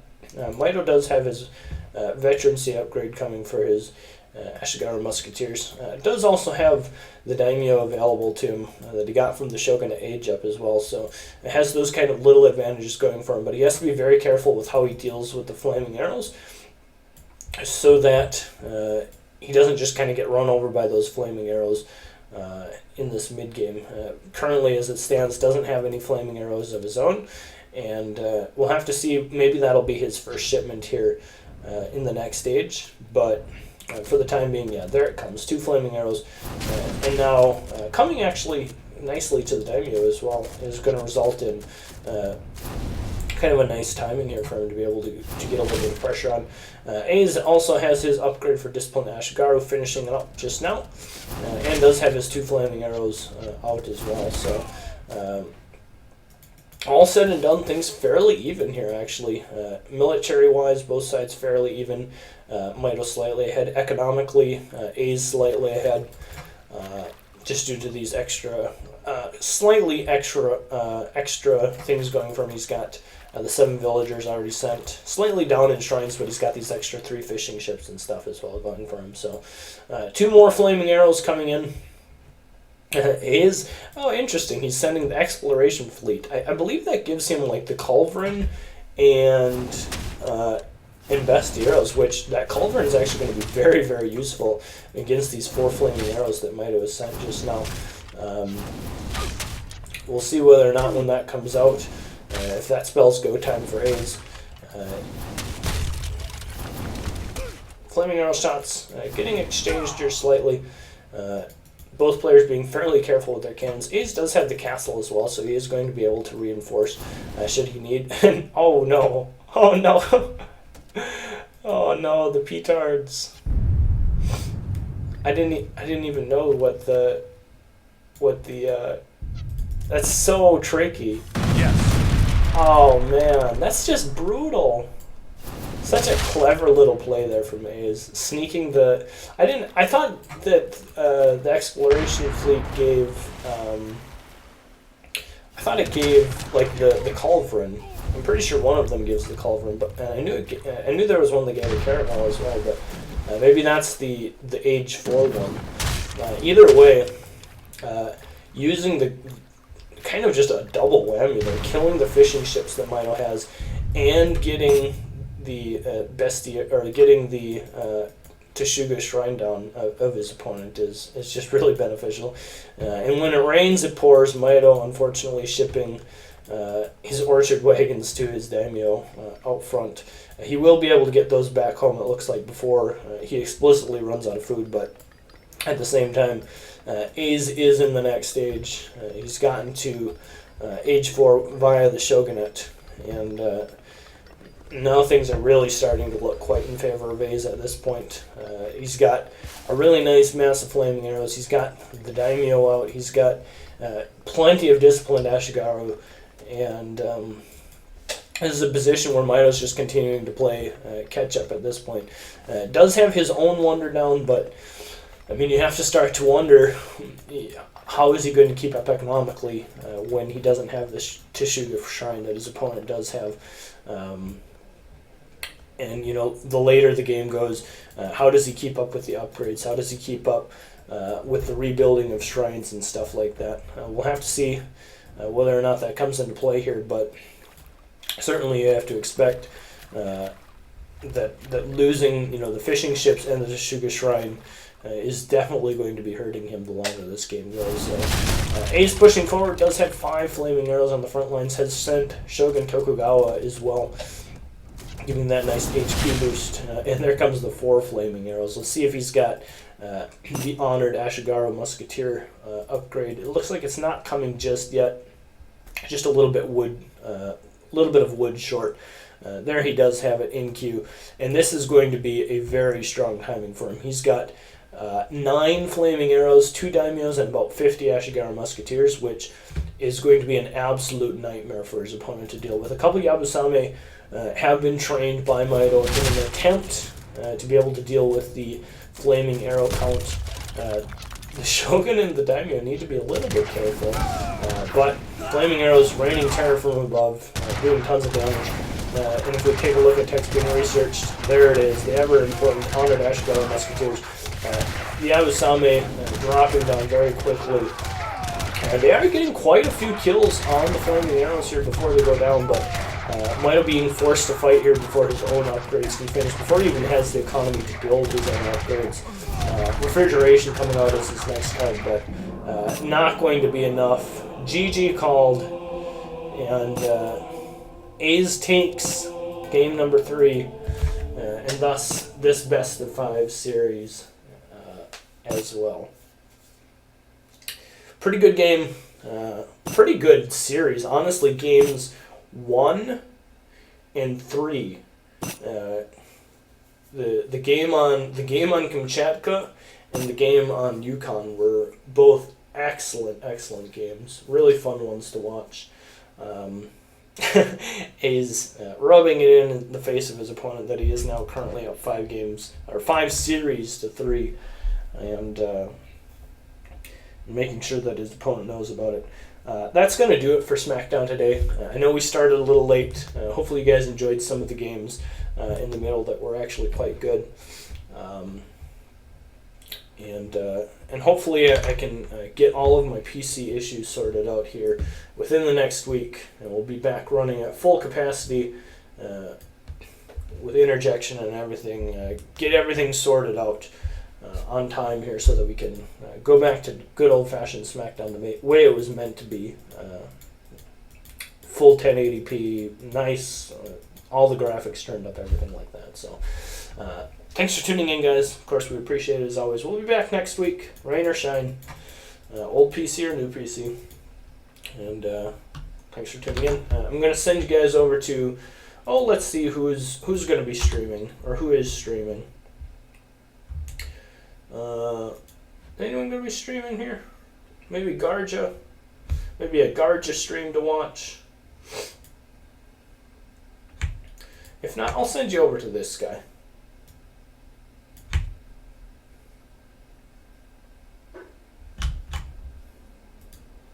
I'll send you over to this guy.